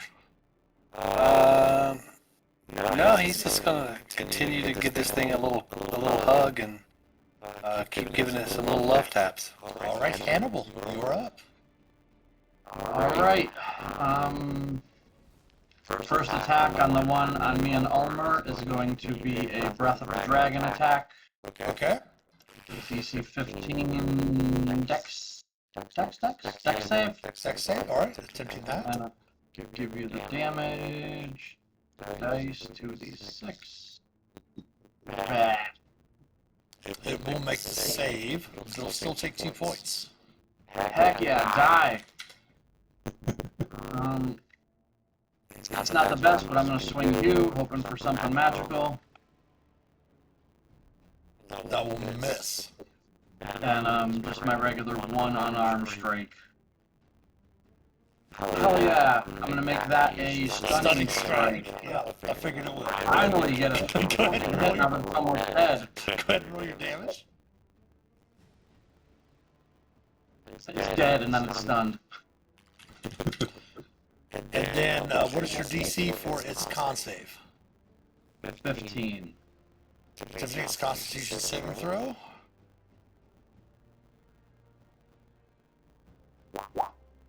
It is not stunned. Drop my key point, anyways. And that's me. All right, Felix. Again, you still have that storm sphere going back there. We did remove the template. If you still have your bonus action to use that, there easily within 60 feet of it. Yeah, I'm gonna hit the one holding Shattered again. Okay. I'm gonna use my DM inspiration Get advantage. All right. so I can get advantage on this. And I did add it to my attack list. So Nice. there we go. 23. 23 will hit. Good use of inspiration. Oh, okay. Gotta figure out how to take that off. Let's see. Do that. There we go. 14 lightning damage. Nice. And that was your bonus action. Alright. My action. This time I will step out. Just so I can see it. You know what? Let's try a Mind Sliver. It's only 3 damage. 16 intelligence save. Same one. The same one. Okay. Nice. Okay.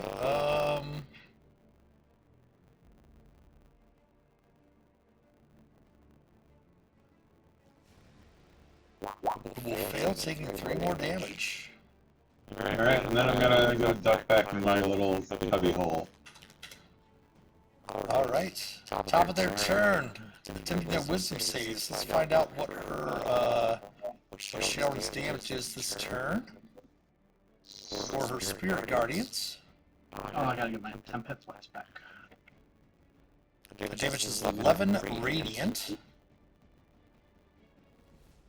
So attempting the save for the one to the north.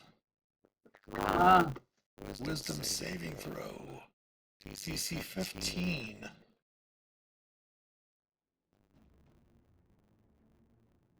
Will succeed. Taking 5.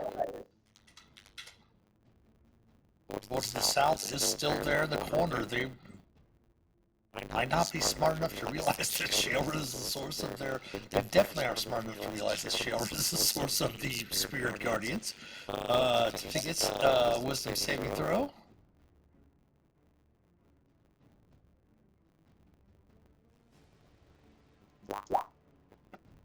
Oh wait.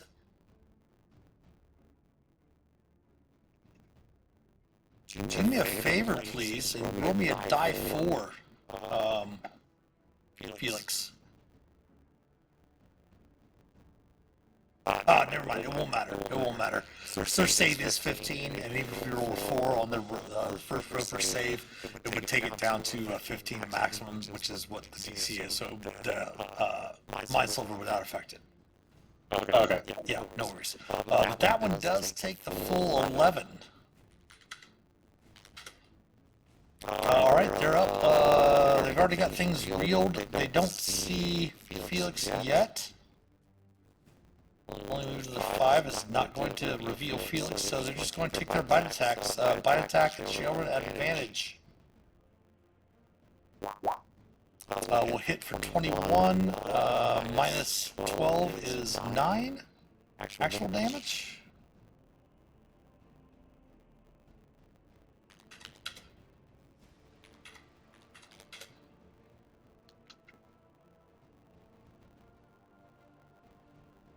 Hold on 1 second, there we go. Attempting her Constitution saving throw. DC 10. Advantage because of Warcaster. She will succeed on making the concentration check for the spiritual guardians. And then the roper down here is going to attack Ulmor yet again with advantage. 18 Ulmor. That's on the money. All right, for 11 piercing, since you are still raging. Brings us to Shae. Shae is going to.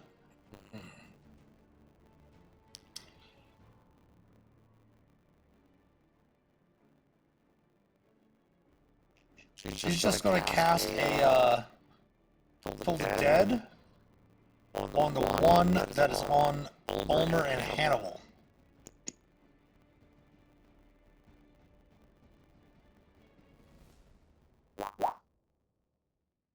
Tempting gets wisdom saving throw.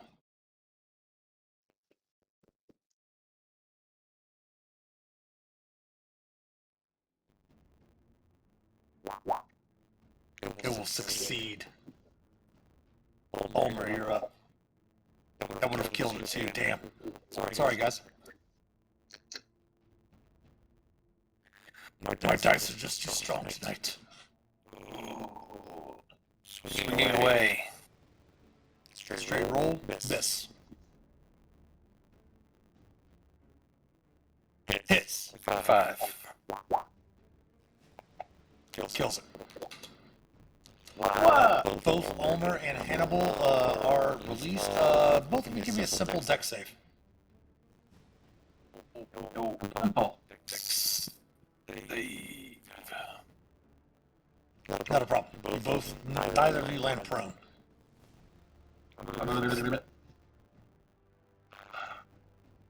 Okay.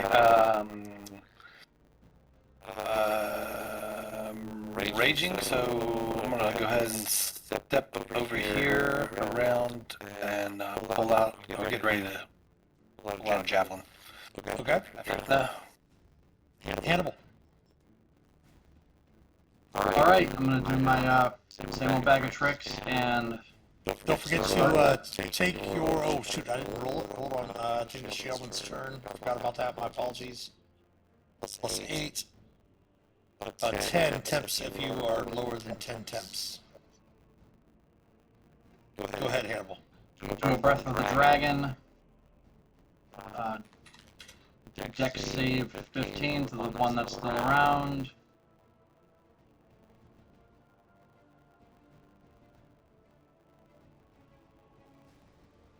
Good roll your damage. Ooh, it fails. Hell yeah. Show me that pixel. Fuck, 4 damage. Viewers can see it had 4 hit points remaining. Yay. You're not getting that kill, Ulmor.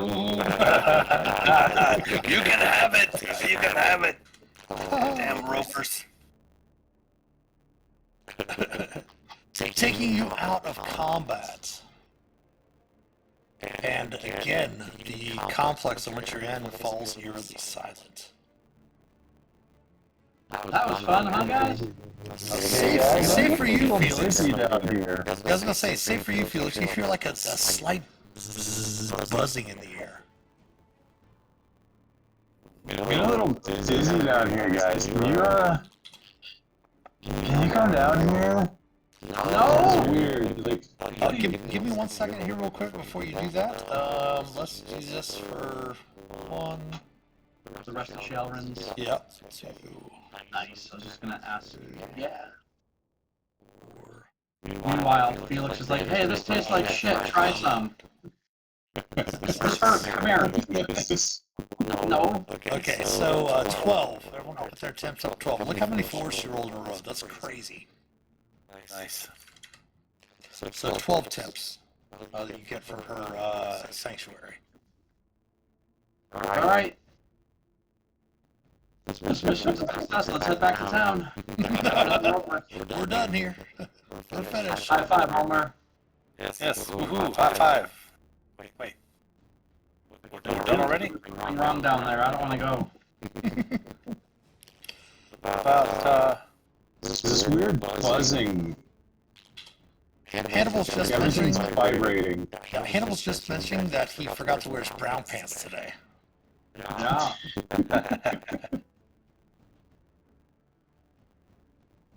All right. But as you Well done. but as you kind of look down there, Hannibal, and you see Felix, he seems to be blurring back and forth. And again, the whole room seems that it does appear as if you're looking at it through water.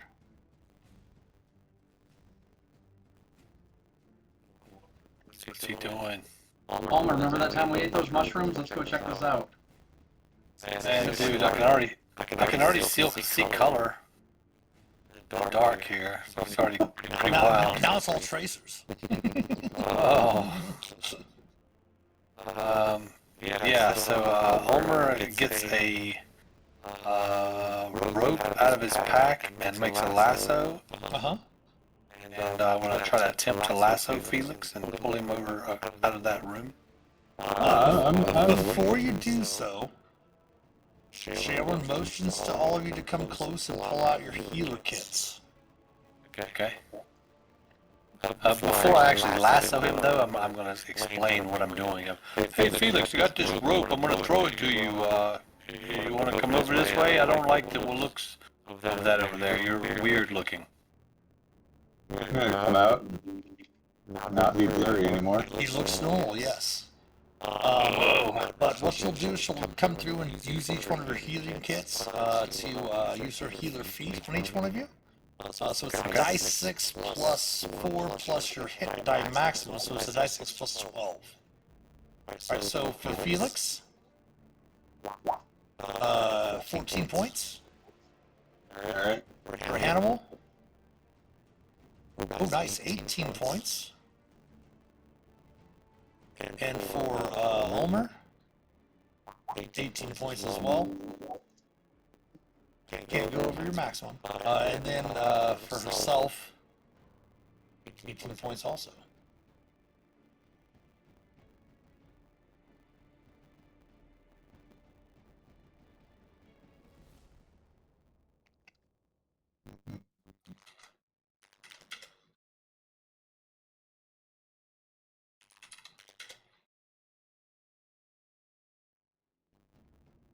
And then she does ask you, Felix, if you'd like her to cast a healing spell on you, or are you comfortable where you're at?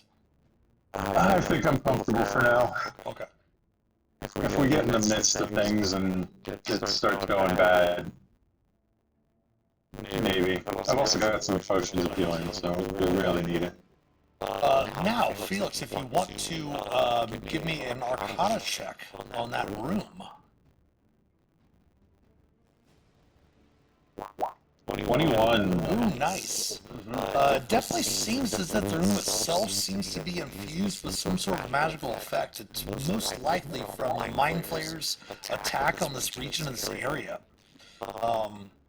Perhaps maybe Sphere Neblin had cast like a blur spell as a last-ditch effort, and the magic might have kind of soaked into the room. Alright. With that 21, how much do I know about the blur spell itself? Because I don't believe I have that in my book. Let me double check. No problem. Well, thank you for the look, this guy.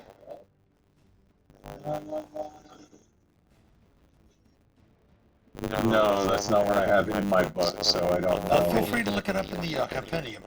With that 21, you can definitely understand what a blur spell does. Alright. So, I looked it up earlier.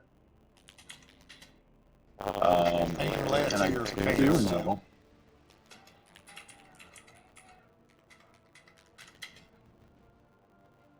So, for the duration, any creature attacking us has disadvantage.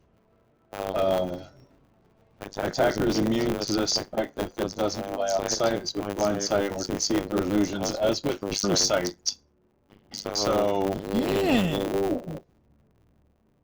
we could, you know, if there's anything in there that we need to fight, or if the blur effect is getting to us, we could activate our blessing and be able to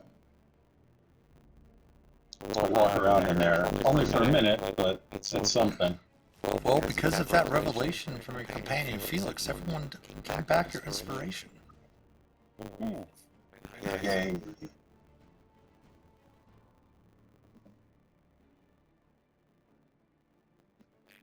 Nice. But again, you see the hall to the south, Hannibal, and the stairs just on the edge of your vision.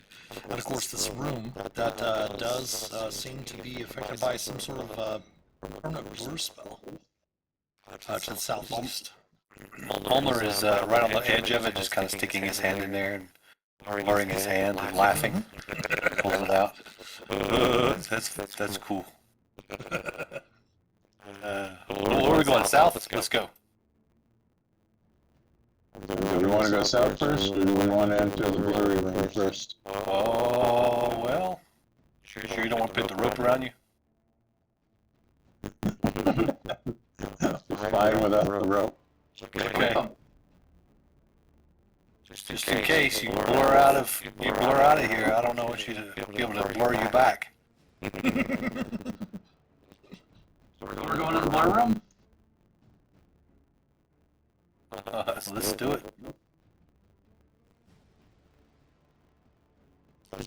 Gotta be a fall suit, yeah. There's got to be a good reason to have a spell in this room.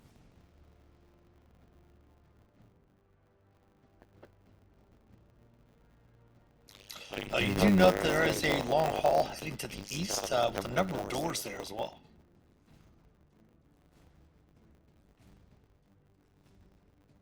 And a door to the south, yes, there's a door to the south as well.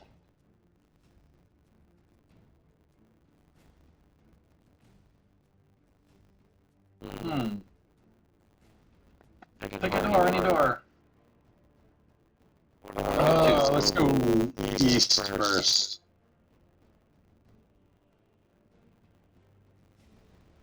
I don't know if the blur spell has any impact on me listening at this door. It does not actually. As you move into that hallway, the blur effect stops. What? Cool. Okay. Listen at blur. You hear again, very similar to up above, but that sense of dread in your mind until you had cleared the hauntings up above. That sense of dread is still in your mind, almost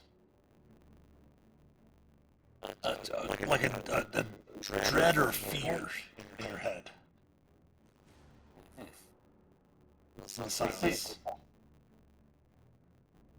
Ulmor, can you check the end of the hallway? Does that go somewhere, or does that end at the door? Oh, no. Turns to the left. More doors. What do you mean? Oh, Dead more end. door? Ulmor actually says to the right. Oh yeah, sorry. He would say, yeah, oh, it goes up here to the right. More doors. That's dead end. Alright. So, did you want to try this door, or As the you're, door number as you're 2? looking here, you do know there's a half a dozen rough chambers, it seems, with these doors here, along this L-shaped passage that you can see. Hmm. I wonder if it's just some. I mean, we've found stuff like this before. Where it's either little crypts or I don't know. Was there still crypts down this way? Oops. With just your passive investigation, probably not crypts, but perhaps maybe like barracks or chambers or something like that. Yeah, that was the other thought I had. Cool. So, we're gonna start on this end and work our way in, or start over here and work our way out? Or everybody grab a door and open it. Work our way in. Okay. Down here. No, over here, wait. Alright, listening, I think I hear the Blur Witch. The Blur Witch project is indeed in effect. 1, 2, 3, here we go. Opening chamber, you note that the chamber remains mostly intact. There does appear to be a short stone bed. Obviously, the first thing that comes to mind is a Snurp that we're down here in Gibbets Crossing. Obviously the size of a gnome. Especially having met your friend Biddle from above. There's also an empty metal footlocker at the base of the stone bed. But as you step into the room, you have a momentary flash of dread in your mind, as though like kind of being awoken at the last moment by a warning of an ambush. Definitely sending chills down your spine, causing massive force of hair on your chest to raise. Ooh.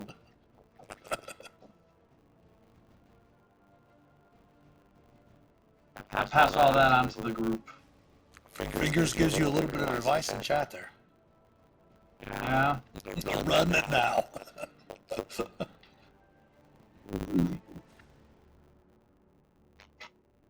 Take out my Super 8 camera with a big booger dripping out of my nose and just start crying uncontrollably into the camera.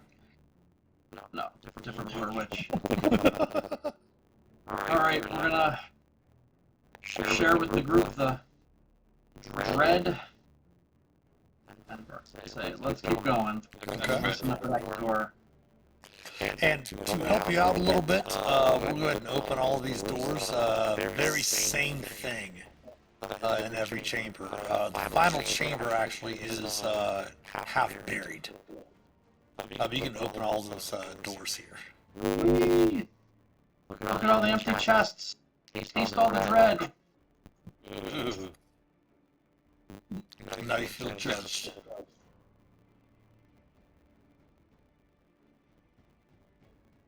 I am the law.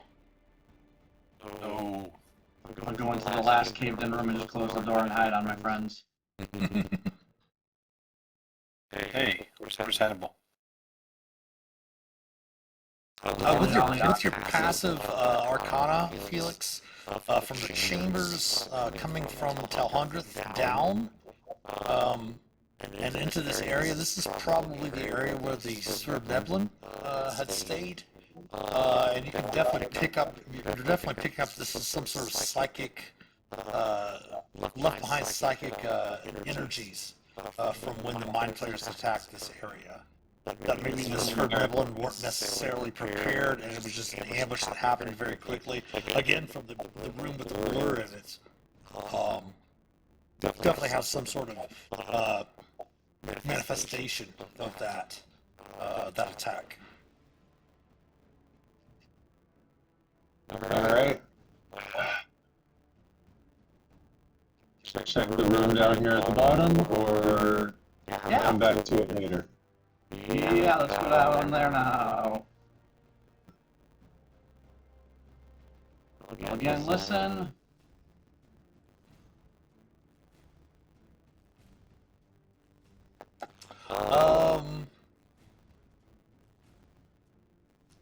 You do actually hear like the banging of rock against rock.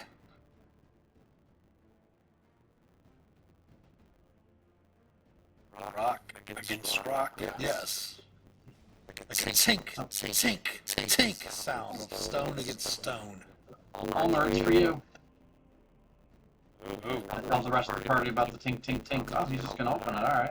You said it was for me. I opened the door. Yeah. For those watching, keep in mind that Ulmor does have a wisdom and intelligence of 8, and Donison does play him very, very, very close to the pocket on that.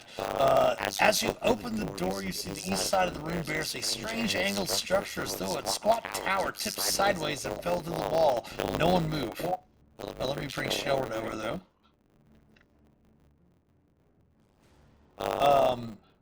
Muddy knobs protrude and retract from its irregular surface in a slow hypnotic motion. Near the structure, 2 rocky creatures and a 3-legged, 3-armed, egg-shaped monster with a wide maw on its head chatter in a grunting language. I will show you the pictures of what these creatures look like real quick.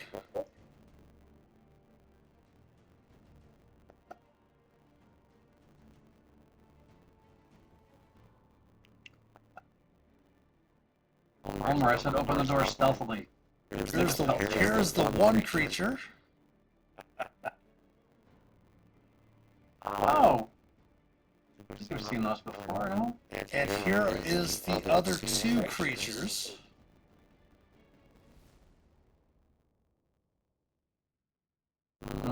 Definitely recognize those as elementals, since you have fought those earth elementals. You fought earth elementals before. But before we begin, we are going to go ahead and stop right here, as it is very close to the end of the stream.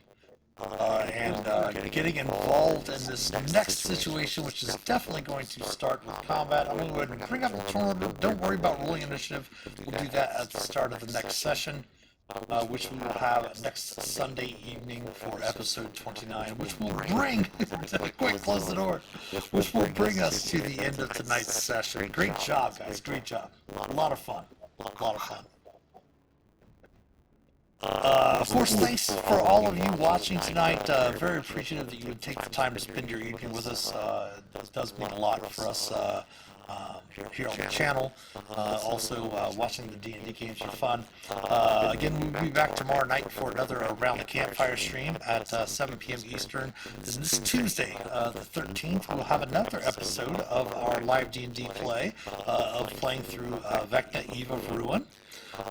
And then we will have our streams normal for the rest of the week. We do have virtual D&D weekend coming up next weekend, but of course we will be back next Sunday with our next episode of Phandelver and Below, the Shattered Obelisk. Do any of you have anything to say before we sign off for the night? I got to go to the 20-sided tavern in New York City. That was a blast. If anyone ever has a chance to do it, I guess they're going to tour starting in 2025. I mean, it's not straightforward D&D, but it was a good time. It was definitely worth it. That's a really interesting point that you bring that up, because I know you posted a couple of pictures in our chat for the streams and stuff, but in the open discussions, some people go like, and? What's going on? So maybe share some photos in there, share some of that experience, and let them know what's going on. Yeah, definitely. And like I said, oh yeah, and like I said, thanks of course to all of our supporters, especially our patrons from Patreon. If you'd like to help support the channel, please consider becoming a patron or subbing here on Twitch, twitch.tv/themasterofdungeons. We do love your Prime subs as well. Of course, the link to our Patreon page as well as our YouTube channel and all of our social media accounts can be found in the About Us section below here on Twitch. If you would subscribe to us on YouTube, it is free to do. 75-85% of the people that watch videos on YouTube are not subscribed to the channel. Subscribing is free. It definitely helps support the creators. Definitely like and comment on the videos, share them with your friends. Follow us on Facebook, Instagram, Twitter. Give us some likes, retweets, all that good stuff. Every sub, like, and share helps us immensely. If you want to chat with us and find out about the D20 Tavern that Silent Lizard was talking about, click the Discord panel below and join the Master of Dungeons community Discord server, where you can help shape an accepting, caring, and inclusive D&D community. As I mentioned earlier, the pint glasses, the Master of Dungeons pint glasses that yes, there we go. That Felix and Hannibal are drinking from tonight will be back available tomorrow on the merch store. So anything you purchase from the merch store will directly help support the channel. Of course, thank you so much. Again, we're going to put that information about the trip to New York to check out that tavern in there as well. We'll be back tomorrow night for Around the Campfire, and then Tuesday for the live stream of Vecna Evil Ruin, the next episode of that. We're going to raid out, so give me a few moments once we switch over to our end scene here to select a raid. But please stick around for that raid. Make sure to click on that join raid at the top there, and we will talk to you all very soon, hopefully tomorrow night. But have a great rest of your evening. Have a wonderful day tomorrow, and we'll talk to you soon. And of course, until then, happy adventuring. Take care.